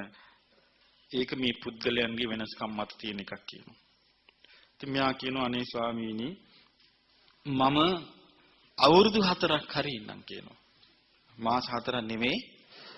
අන්න බලන්න අවබෝධය තියෙන එක්කෙනාගේ අවශ්‍යතාවය මොකක්ද කියලා. අවශ්‍ය කරන්නේ යාට එකපාර සිවුරක් දාගන්න නෙමෙයි. මාස 4ක් නෙමෙයි. අවුරුදු 4ක් හරි මං ඉන්නම් කියනවා. මං ගැන ස්වාමීන් වහන්සේලා සතුටටපත් වෙනකම් මං ඉන්නම් කියනවා. ඉඳලා මේ ධර්මයේ මට පැවිදිලා උපසම්පද වුණාට පස්සේ මට ඒක ලබා දුන්නොත් ඇති කියනවා. ඔන්න බුදුරජාණන් වහන්සේගේ සමීපේ මේ වාසනාවන්ත පින්වත් කෙනා පැවිදි වුණා. උපසම්පදා වුණා. සුළු කලකින් යා රහතන් වහන්සේ නමක් බවට පත් වුණා. එතකොට බලන්න මේ මාගන්ධී සූත්‍රයේ තියෙන මේ විස්තර ටික බුදුරජාණන් වහන්සේ මේකේ සම්පූර්ණයෙන් විස්තර කරන්නේ මුල ඉඳලා කාමයන්ගේ ආදීනව ගැන විස්තරයක් කරනවා. ඒකේ පෙන්වා දෙනවා මේ ලෝක සත්‍ය කාමයේ සැපේට ඇලුම් කරන ආකාරය. දැන් කාමයන්ගේ සැපේට ඇලුම් කරන ආකාරය අවබෝධ වෙන්න නම් ඒක මෙන්න මේ වගේ එකක් කියලා අවබෝධ වෙන්න නම් කාමයන් කෙරේ අවබෝධ කරගන්න ආකාර කීයක් තියෙනවද? ආකාර 5ක් තියෙනවා. කාමයන් කෙරේ විතරක් නෙමෙයි. ඒ ඇස ගැන, කන ගැන, නාසය ගැන, දිව ගැන, කය ගැන, මනස ගැන අවබෝධ කිරීමට ආකාර 5ක් තියෙනවා. මේ ආකාර 5න් අවබෝධ කිරීමෙන් තමයි සම්පූර්ණ යථාර්ථයක් දකින්නේ. යමක් ගැන සම්පූර්ණ අවබෝධයක් ඇති වුණා කියලා කියන්න නම් ওই ආකාර 5න්ම යා ඒ කාරණේ දැනගන්න ඕනේ. එහෙම නැත්තම් කරන්න පුළුවන් කමක් නැහැ. සම්පූර්ණ ඒක දැනගන්න ඕනේ ආකාර 5න්ම. ඒ තමයි හට ගැනීම, නැසී යාම, ආස්වාදය, ආදීනවේ, නිස්සරණය කියන මේ 5. හට ගැනීම, නැසී යාම, ආස්වාදය, ආදීන, නිස්සරණය. එතකොට අපිට පේනවා මේ දැන් යම්කිසි සාමාන්‍යයෙන් අපි දන්නවා මේ ධර්ම මාර්ගයේදී අපි මේ යථාර්ථයකින් දකින්නවා කියලා කියන්නේ අනිත්‍යයට. යමක් අනිත්‍ය නම් ඒ අනිත්‍ය බව තේරුම් ගැනීම. එතකොට අපිට පේනවා මේ ඉස්සල්ලාම අපි කරන්න ඕනේ යථාර්ථය දකින්න කෙනෙක්, යථාර්ථය දකින්න කැමති කෙනෙක් මේ ධර්ම මාර්ගයේ පුහුණු වෙනකොට යථාර්ථය හැටියට යා ඉස්සල්ලාම විමසන්න ඕනේ මේක වෙනස් වීමමයි. වෙනස් වීමමයි. ද ඇස ගැන යා බලනවා නම් ඉස්සලා බලන්න ඕනේ මොකක්ද? ඇසේ අනිත්‍ය. කන ගැන බලනවා නම් බලන්න තියෙන්නේ කනේ අනිත්‍ය. අනිත්‍ය. නාසය ගැන බලනවා නම් බලන්න තියෙන්නේ නාසය අනිත්‍ය. දිව ගැන බලන්න තිබෙන්නේ දිවේ අනිත්‍ය. කය ගැන බලන්න තිබෙන්නේ කය අනිත්‍ය. මනස ගැන බලන්න තියෙන්නේ මනස අනිත්‍ය. අනිත්‍ය ගැන බලන්න පටන් ගත්තොත් එයාට මේ අනිත්‍ය දේ පවතින්නේ කොහොමද? නැති වෙන්නේ කොහොමද කියන කාරණේ අවබෝධ කරගන්න පුළුවන්කම ඇති වෙනවා. මොකද මේ අනිත්‍ය දෙය අනිත්‍යයි කියන අවබෝධය දෙනකොට එයාට ඒ අනිත්‍ය දෙයක් පවතින හේතුවක් තියෙනවානේ. ඒ හේතු නැතිවීමෙන් ඒක අනිත්‍ය වෙලා යනවා කියන එක එයා අවබෝධ කරගන්නවා. එතකොට මේ අනිත්‍ය දේ නැතිවීම තේරුම් ගන්නකොට එයාට අනිත්‍ය දේ හට ගන්න ආකාරයත් නැති වෙන ආකාරයත් දැනගන්න පුළුවන්කම තියෙනවා. මේ අනිත්‍ය ගැන හට ගැනීමයි වෙනසීමයි දැනගන්න එක්කෙනා ඔන්න ඊළඟට දැනගන්නවා අනිත්‍ය දේට මොකද මේ ඇලින්නේ.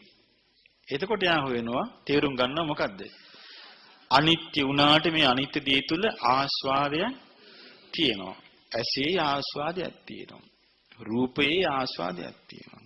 කනේ ආස්වාදයක් තියෙනවා. ශබ්දයේ ආස්වාදයක් තියෙනවා. නාසයේ ආස්වාදයක් තියෙනවා. ගන්ධ සුවඳේ ආස්වාදයක් තියෙනවා. දිවේ ආස්වාදයක් තියෙනවා. රසයේ ආස්වාදයක් තියෙනවා. කයේ ආස්වාදයක් තියෙනවා. පහසේ ආස්වාදයක් තියෙනවා. මනසේ ආස්වාදයක් තියෙනවා. අරමුණු වල ආස්වාදයක් තියෙනවා.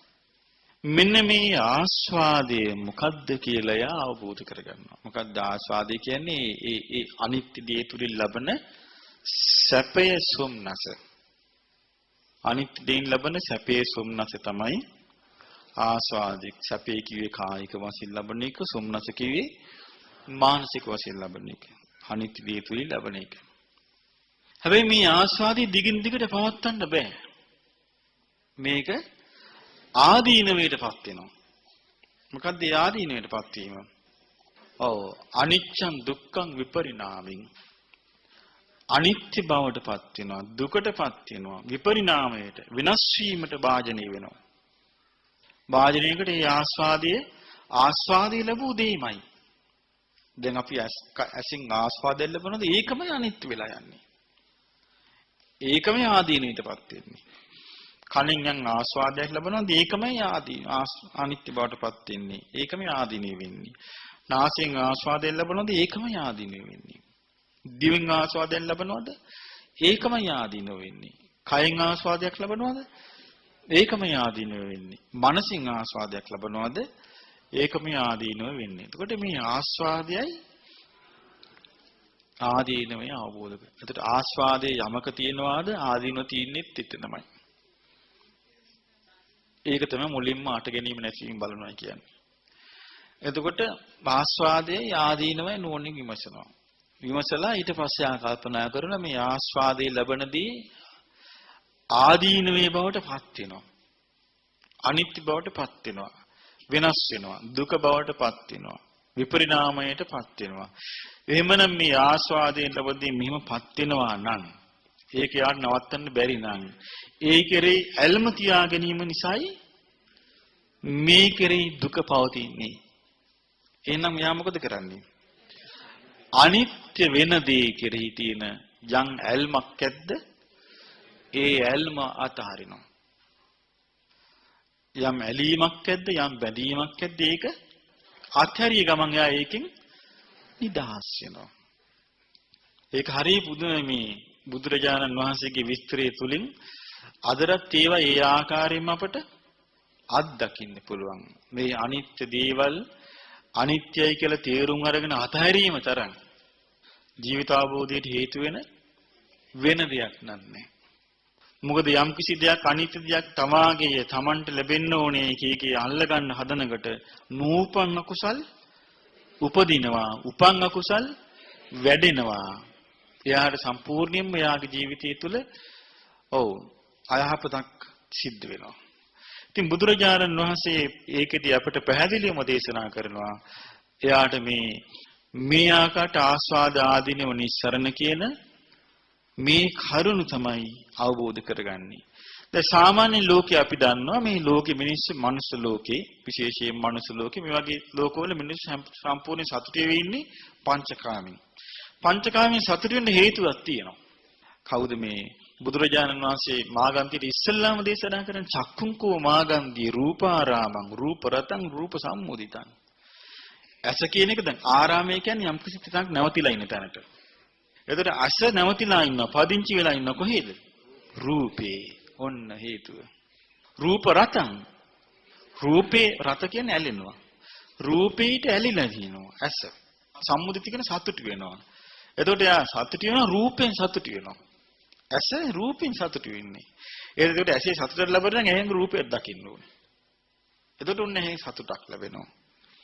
එතකොට කනින් සතුට ලබන්න නම් ශබ්දය අහන්න ඕනේ. එතකොට තමයි සතුට ලැබෙන්නේ. ශබ්ද සම්මෝදිතං. නාසයෙන් සතුට විඳින්න නම් සුවඳ ලැබෙන්න ඕනේ. දිවෙන් රස විඳින්න සතුට ලබන්න නම් රසය විඳින්න ඕනේ. කයෙන් සතුට ලබන්න නම් පහස ලබන්න ඕනේ. මනසින් සතුට ලබන්න නම් අරමුණු සිතන්න ඕනේ. අන්න එතකොට තමයි ඒ වගේ ස්වභාවයකින් තමයි මේ ඇසකරනාසයේ දිවකය මනස හැදිලා තියෙන්නේ. එතකොට ධර්මයේ හැසිරෙන එක්කෙනා මොකද කරන්නේ? ඒකේ තියෙන තථාගතයන් වහන්සේ ඒ ඇස දමනය කරලා තියෙනවා. එහෙනම් අපි මේ ධර්ම මාර්ගය යනවා නම් මොකද කරන්න ඕනේ? අර සතුටු වී රූපේ කරාම යන ඇස දමනය කරන්න ඕනේ. ශබ්දේ කරා යන කන දමනය කරන්න ඕනේ. ගන්ධ සුවඳ කරා යන නාසය දමනය කරන්න ඕනේ. රසය කරා යන දිව දමනය කරන්න ඕනේ. පහස කරා යන කය දමනය කරන්න ඕනේ. අරමුණු කරා යන මනස දමනය කරන්න ඕනේ. පාලනය කරන්න ඕනේ. රැක ගන්න ඕනේ. අකුසලයේ වැටෙන්න නොදී රැක ගන්න ඕනේ. අන්න එතකොට තමයි ආ ධර්ම මාර්ගයට පැමිණෙන්නේ. ඒක ඉබේ වෙන්නේ නැහැ. ඒකට තමයි අර කරුණු පස් ආකාරයට නුවණින් විමසන්න කියලා තියෙන්නේ. හට ගැනීම නැතිවීම, ආස්වාදය, ආදීනවය, නිස්සරණය කියන පහ විමසන්න කියලා තියෙන්නේ ඒකයි.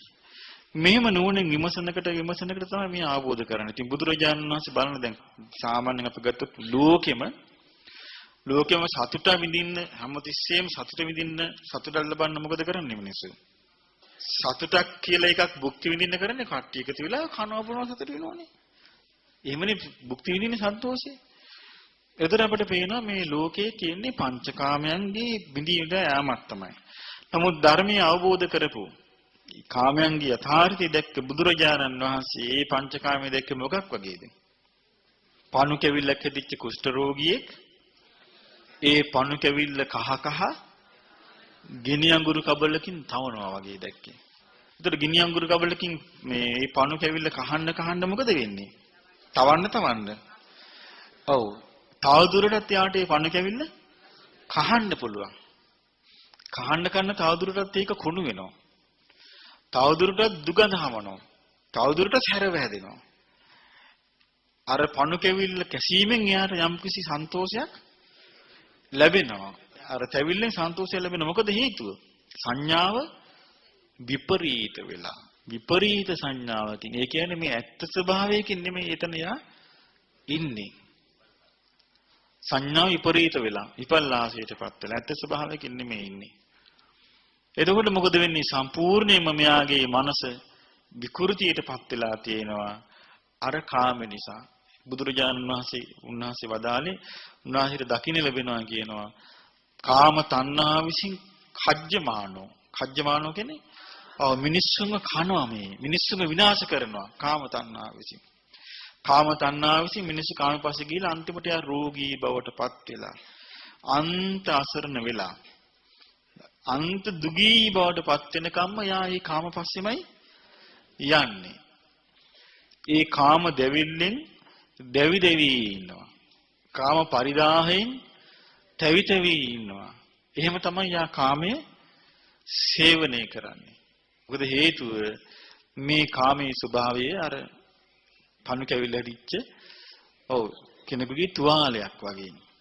ඉතින් බුදුරජාණන් වහන්සේ දේශනා කරනවා මේ කාම තණ්හාව දුරු කළොත් කාම තණ්හාව ප්‍රහාණය වුණොත් එයා ලබන සැනසෙල්ල මේ කාම තණ්හාව තුලින් කිසි දවසක කෙනෙකුට ලබන්න බෑ කියනවා. හැබැයි මේ කාම තණ්හාව දුරු කරන්න නම්, ඒ කාම තණ්හාව බැහැර වෙන්න නම් එයා ඒ කාමේ අවබෝධ කරන්න ඕනේ. අවබෝධ කරන්න කී ආකාරයක් තියෙනවද? 5 ආකාරයක්. මොනවද? කාමයන්ගේ හට ගැනීම, කාමයන්ගේ වෙනසී යාම, කාමයන්ගේ ආස්වාදය, කාමයන්ගේ ආදීනවය, කාමයන්ගේ නිස්සරණය. දැන් අපිට හොඳට පේන බුදුරජාණන් වහන්සේගේ ධර්මයේ විතරමයි මේ කාමයන්ගෙන් වෙන්වීම ගැන අවබෝධයකින් වෙන්වීම ගැන විස්තර වෙන්නේ. දැන් අපි දන්නවා සාමාන්‍යයෙන් ওই Hindu සාදුවරුයිම අපිට හම්බෙලා තියෙනවා මේ කාම ලෝකේ අතහැරලා ඉතින් ওই හුදකලාවේ ඉන්නවා. නමුත් මේ කාමයන් ගැන අවබෝධයක් නැහැ. අපිට පේනවා අන්‍යාගමික පූජකවරු අපිට පැත්තටලා ඉන්නවා පේනවා. නමුත් කාමයන් ගැන අවබෝධයක් නැහැ. කාමයන් ගැන අවබෝධය ඇති කරගන්නේ බුදුරජාණන් වහන්සේගේ ධර්මයේ තුලින් මේ කාමයන්ගේ ආදීනව ගැන නෝනින් කල්පනා කරන කෙනාමයි. උන්වහන්සේ කාමයන්ගේ ආදීනව විවිධ උපමා වලින් පෙන්වා දීලා තියෙනවා. අර ප්‍රෝතලිය කියන සූත්‍රයේ මට මතකයි. ඒකේ තියෙන කාමයන්ට උපමා පෙන්නලා. උන්වහන්සේ පෙන්වා දෙනවා කාමය කියලා කියන්නේ ගිජුලීනියේ කරගෙන එන මස් කුට්ටියක් වගේ කියනවා. ඒතර කාමය කියන එක පෙන්වා දෙන්නේ මොකද? අධික ලෙස දැහැගෙන ගෙනියන මේ ගිජුලීනිය. ඒ මස් කුට්ටියේ ගෙනියනකොට අනිත් ගිජුලීන් ටික මොකද කරන්නේ? ඒක පොරකන්න. ඒකට පොරකගා අර මස් කුට්ටිය අල්ලන් ඉන්න ගිජුලීනියට කොටනවා. එතකොට මේ ගිජුලීනිය මොකද කරන්න ඕනේ? මස් කුට්ටිය අතාරව ගමන් ඒ ගිජුලීනිය පස්සෙන් එක නවත්තලා අර මස් කුට්ටිය පස්සේ අර කට්ටිය යනවා. එතකොට කාමයේ ඒ මස් කුට්ටියක් ගිජුලීනියක් ගත්ත මස් කුට්ටියක් වගේ දකින්න කියනවා. ඊළඟ කාමයේ දකින්න කියනවා මේ ගිනි උලක් මේ උළු හත්තක් වගේ. දැන් උළු හත්තක් අරගෙන යනවා එක්කෙනෙක් මේ හුළඟේ එන දිශාවට. ඒ උළුවත් අරගෙන යනකොට උළුවත්ෙන් හමන ගිනි දැස්සෙට තමාන්ව තමයි දෙවෙන්නේ. උළුවත් අල්ලන් යනකොට. මෙයා මොකද කරන්න ඕනේ? මේ උළුවත් ආතරින්න ඕනේ. එතකොට තමයි දෙවිල්ල නැති වෙන්නේ. කාමයේ කියන්නේ මේ වගේ දකින්න කියනවා. ඊළඟට කාමයේ දකින්න කියනවා රුක්පලයක් වගේ. රුක්පලයක් වගේ කියලා කියන්නේ මේ බඩගින්න ඉන්න මිනිස්සෙක් ගහකට නගිනවා. ගහකට නැගලා ගහේ මේ ගස්වල ගෙඩි තියෙනවා. ඒ ගෙඩි කකා මෙයා ගහේ ඉන්නවා. මේ ගෙඩි වල අවශ්‍යතාවයට තව මිනිස්සෙක් ඉනවා පොරවක් අරගෙන. ඇවිල්ලා මොකද කරන්නේ? ගහ කපනවා. ගහ කපනකොට ජීවිතයට කැමති කෙනා මොකද කරන්නේ? අර ගෙඩි කකාර ගහේම ඉන්නකද කරන්නේ? වහම ගහින් බහින් එකද කරන්න ඕනේ. කාමය කියන එක රුක්පලයක් වගේ කියනවා. ඊළඟට බුදුරජාණන් වහන්සේ පෙන්වනවා කාමය කියන එක ගිනි අඟුරු ගොඩක් වගේ කියනවා. මිනිස්සෙක් සැප කැමති මිනිස්සෙක්ව තා මිනිස්සු 4 දිනක් අල්ලගෙන ගිහිල්ලා ගිනි අඟුරු ගොඩක දාන්න හදනවා. එතකොට යා මොකද කරන්න ඕනේ? පුළුවන් තරම් වහසි ගන්න ඕනේ. ඒකෙන් ගැලවිලා දුවන්න. ආන් මේ වගේ කාමයේ දකින්න ඕනේ කියනවා. ඊළඟට කාමයේ ගැන තියෙනවා මස් කපන කොටි පිහියේ වගේ කියනවා. ඒ කොච්චර මස් කැපුවත් අන්තිමට බලනකොට කැපුව මසක් නැහැ. ඔය කොටි පිහියයි විතරයි තියෙන්නේ. ඒ වගේ කියනවා. කාමය කියන්නේ ණයට ගත්තු දෙයක් වගේ කියනවා. ණයට ගත්තු ඇඳුමක් ඇඳගෙන මිනිස්සෙක් පාරේ යනවා. ණයකාරය ඇවිල්ලා මොකද කරන්නේ? ඇඳුම ඉල්ලනවා. එතකොට අකමැත්තෙන් හරි ඒක දෙන්න ඕනේ. ඒ වගේ කියනවා කාමය. කාමය කියන්නේ සිහිනයක් වගේ කියනවා. ඔන්න සිහිනෙන් පේනවා මල් වතු, උද්‍යාන, කැම්බීම් පේනවා. ඒ ඇහැරෙනවා. ඇහැරුණාම මේ කිසිවක් නැහැ. සිහිනෙන් දැකපු එකක් වගේ කියනවා. මේ වගේ මේ කාමය ගැන පෙන්නලා තියෙනවා. අපිට පේනවා මේ කාම නිසාමයි මේ ලෝක සත්වයා සම්පූර්ණ නොමග යන්නේ. සම්පූර්ණ නොමග යන්නේ කාම නිසා. ඒ කාමයේ මාර තොණ්ඩුවක් වගේ. සම්පූර්ණ මිනිස්යාව නොමග යවනවා. මිනිස්යාව නොමග යවනවා, ගිහියව නොමග යවනවා, පැවිද්දාව නොමග යවනවා. අන්තිමට Tamanට මතක නැහැ. ඔව් යන්නේ කොහෙද? මොකද්ද කරන්නේ? ධර්මයේ ලබා ගන්න මොකටද? මොකොත් මතක නැති යනවා. ඒ නිසා කාමය අවබෝධ කරන්න නම් කාමයේ ආදීනවයා සිහි කරන්න ඕනේ. කාම ආදීනෝ තේරුණත් එම්බෙන්නේ. බලන්න කාමේ දැන් බුදුරජාණන් වහන්සේ සම්බුද්ධත්වයට පත් වෙලා උන්වහන්සේට ලාභ සත්කාර කීර්ති ප්‍රශංසා ලැබුණා. දේවදත්තට මොකද හිතුනේ? දේවදත්තට හිතුණා මේ ලැබෙන්නේ උන්වහන්සේගේ මේ උන්වහන්සේ සම්මා සම්බුදු කෙනෙක්. උන්වහන්සේගේ මේ දහම් සේවාවත් එක්ක උරුම වෙච්ච දෙයක්. ඒක දැක්කේ නෑ. දේවදත්ත හිතුවේ මොකද්ද? උන්වහන්සේව මරාගත්තොත් ඊළඟට උන්වහන්සේගේ තැන ඒගොල්ලන්ට ගන්න පුළුවන් කියලා. මේ මොකද්ද මේ හේතුව? කාමය. ලාභ සත්කාර කීර්ති ප්‍රශංසා මේවා ආйти මොකේද? කාමයට. ඒ නිසා තමයි බුදුරජාණන් වහන්සේ දේශනා කරලා තියෙන්නේ. අර වික්තර අවස්ථාවක හරි ලස්සන තියෙනවා මේ මාරාවේශයක් ගැන. මාරාවේශයක් ගැන තියෙනවා මේ මාර තජ්ජනීය කියන සූත්‍රයේ මාර්යා ලාභ සත්කාර කීර්ති ප්‍රශංසා දෙන්න පටන් ගන්නවා භික්ෂුන්ට. එතකොට කාශ්‍යප බුදුරජාණන් වහන්සේ භික්ෂුන්ට කියනවා මහණෙනි මේ සෑම ලාභ සත්කාරයක්ම අනිත්‍ය වශයෙන් බලන්න. මේවා අනිත්‍යයි කියලා බලන්න. මේකේ හිත පිහිටවන්න එපා කියනවා. ලාභ සත්කාරවල. මාර්යා දැන් බැලුවා මේකෙන් හිර කරන්න ඒගොල්ලන් ගමන් මාර්ගේ විනාශ කරන්න. දැන් මේගොල්ලෝ ලාභ සත්කාර අනිත්‍ය වශයෙන් බලනවනේ. බලන නිසා දැන් ඔන්න ඒක අහුවෙන්නේ නැහැ. ඊළඟට මාර්යා මොකද කළේ? කුමන්ත්‍රණ කළා නිඳා කරන්න. එතකොට භික්ෂුන් වහන්සේලා කැඳවලා කාශ්‍යප බුදුරජාණන් වහන්සේ වදාලා මහණෙනි උන්න නිඳාව පටන් ගත්තා කිව්වා. අභූත චෝදනා කරන්න පටන් ගන්නවා. නොකරපු දේවල් කරා කිය යනවා.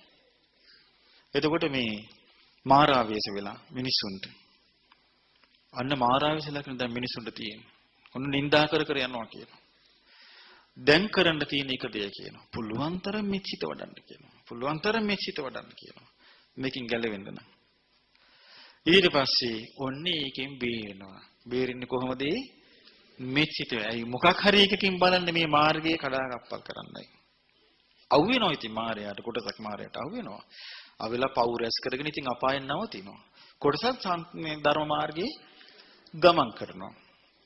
එතකොට මේ කාමයෙන් නිදහස් වෙලා මේ ආදීනව දකින්න කෙනා දැන් අපිට පේනවා ඕනම දෙයකින් නිදහස් වෙන්න නම් අපිට මේකේ යථාර්ථය අවබෝධ වෙන්න ඕනේ.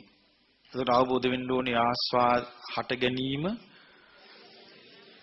වෙනසියාම ආස්වාදය ආදීනවය නිස්සරණේ දකින්න ඕනේ. මෙන්න මේ කරුණු පහ යථාර්ථයක් හැටියට අවබෝධ කරන කෙනා යථාභූත ඥානය හැටියට ඒක තමයි ලබා ගන්න. දැන් අපි යථාභූත ඥානය කියන එක නිරවු කරගන්න ඕනේ.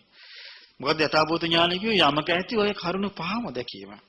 ඒතර අපි පංච උපාදානස්කන්ධයේ ඔය පහම දකිනවා නම් අපි පංච උපාදානස්කන්ධයේ යථාර්ථය දකිනවා.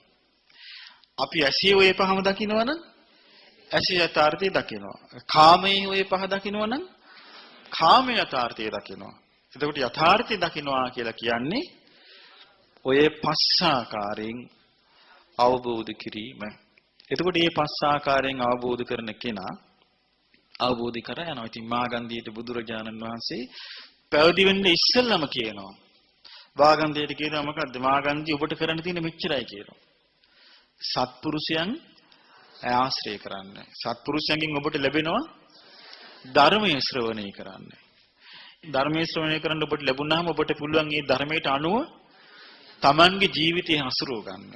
ධර්මයට අනුව තමන්ගේ ජීවිතය හසුරවනකොට ඔබට තමන්ගේම අවබෝධයක් හැටියට මේක පංච උපාදානස්කන්ධයන් මේ පස් ආකාරයෙන් හට ගැනීම නැතිවීම ආස්වාද ආදී නිස්සාරණ කියන පස් ආකාරයෙන් තමන්ම තමන්ගේ දෙයක් හැටියට ජීවිතේ අවබෝධ කර ගනිවි.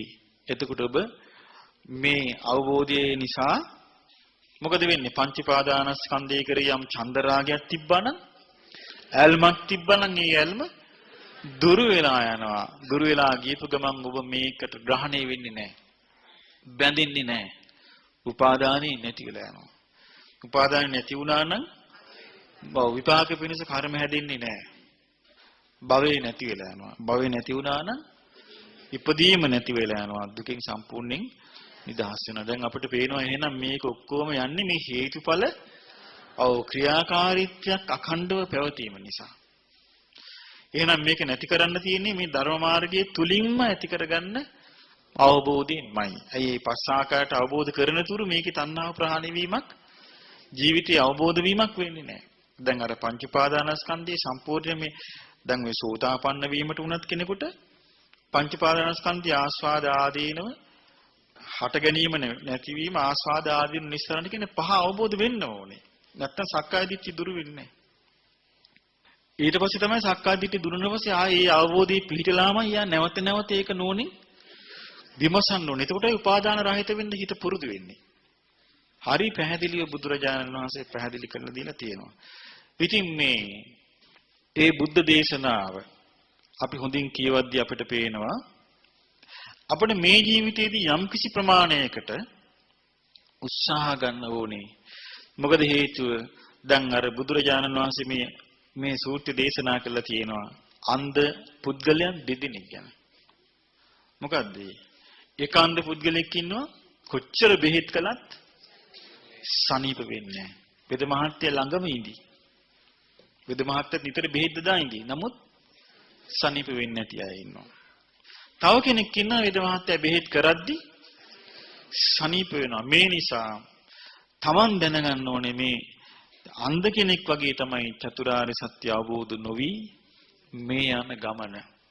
බැරි වෙලාවත් අපිට මේ කරන අකුසල කර්ම රැස් කරගන්න වුණොත් එහෙම පව් රැස් කරගත්තොත් කර්ම රැස් කරගත්තොත් ඒ කර්මයෙන් වැහෙනවනේ ධර්ම මාර්ගයේ කර්ම විපාකයෙන් වැහෙනවා ඊට පස්සේ. Tamanට අකුසල රැස් වුණොත් කොච්චර කටපාඩමින් ධර්මෙන් දරන්නට අවබෝධ වෙන්නේ නැහැ. ඒ වැහෙනවමයි. වැහුණට පස්සේ වෙන පාඩුව තමයි සීහ විකල් වෙනවා අන්තිමට කාලේ. සීහ විකල් වෙනවා. සීහ විකල් වුණාට පස්සේ අර කර්මයේ විපාකේ තමයි ඉස්සරහට එන්නේ. ඊට පස්සේ ඒ කර්ම විපාක විසින් එක්ක යාම නිරේට අරන් යනවා. එක්ක තිරිසන් ගෙවණීට අරන් යනවා. එක්ක പ്രേත ලෝකෙට අරන් යනවා. අපායට අරගෙන යනවා. ඒක වෙනස් වෙන්න නම් අර යෝනිසෝ මනසිකාරයේ පිහිටලා ධර්මයේ පිහිටන්න ඕනේ. ඒ නිසා අර අවබෝධයේ නැතිකම නිසා චතුරාර්ය සත්‍ය ධර්මයේ නොදැනීම නිසාම අනවබෝධය නිසාම අනවබෝධී පිහිටලා සිත කය වචනය කියන තුන්දොරින් අකුසල රැස් කිරීම නිසා කොටසකට ධර්ම මාර්ගයේ සම්පූර්ණයෙන්ම වැඩි කොටසකට ලෝකේ ධර්ම මාර්ගය අහිමි. ඒ වැඩි කොටස මහ පොළොව වගේ. ධර්මී අවබෝධ කරන්න මේ අකුසල් වලින් පරිස්සම් වෙලා අකුසලයට වැටෙන්නේ නැතුව කුසලයේ හිත රඳවාගෙන හිත රැකගෙන මේ ධර්මාර්ගයේ ගිහින් අවබෝධ කරන පිරිස නියසිල මතට නගාලු පස්වල්පේ වගේ. ඉතින් ඒ නිසා ඒක සම්පූර්ණයෙන්ම තීරණය වෙන්නේ Tamanගේ ධර්මානුධර්ම ප්‍රතිපත්ති මතයි. Taman ධර්මයේ හැසිරීම මතමයි ඒක තීරණය වෙන්නේ. වෙන කිසිම ක්‍රමයකින් ඒක තීරණය වෙන්නේ නැහැ. මේ නිසා තමාගේ යහපත, තමාගේ සපත, තමාගේ රැකවරණේ තමා විසින්ම සලසා ගන්න ඕනේ. ඒකට බුදුරජාණන් වහන්සේලාගෙන් මේ ධර්මාවාද ලැබෙනවා. දැන් අපිට කලාතුරකින් ලැබිච්ච එකක් මේ. ඉතින් ඒ නිසා කලාතුරකින් ලැබිච්ච මේ ධර්මය ඔබ අදිටන් කරගන්න, ඔබත් මේ ජීවිතය අවබෝධ කරගන්නවා. මේ ගෞතම බුද්ධ ශාසනයේ චතුරාර්ය සත්‍ය ධර්මය අවබෝධ කර ගැනීමේ වාසනාවන්ත පුද්ගලෙක් බවට පත් වෙනවා. සාදු සාදු සාදු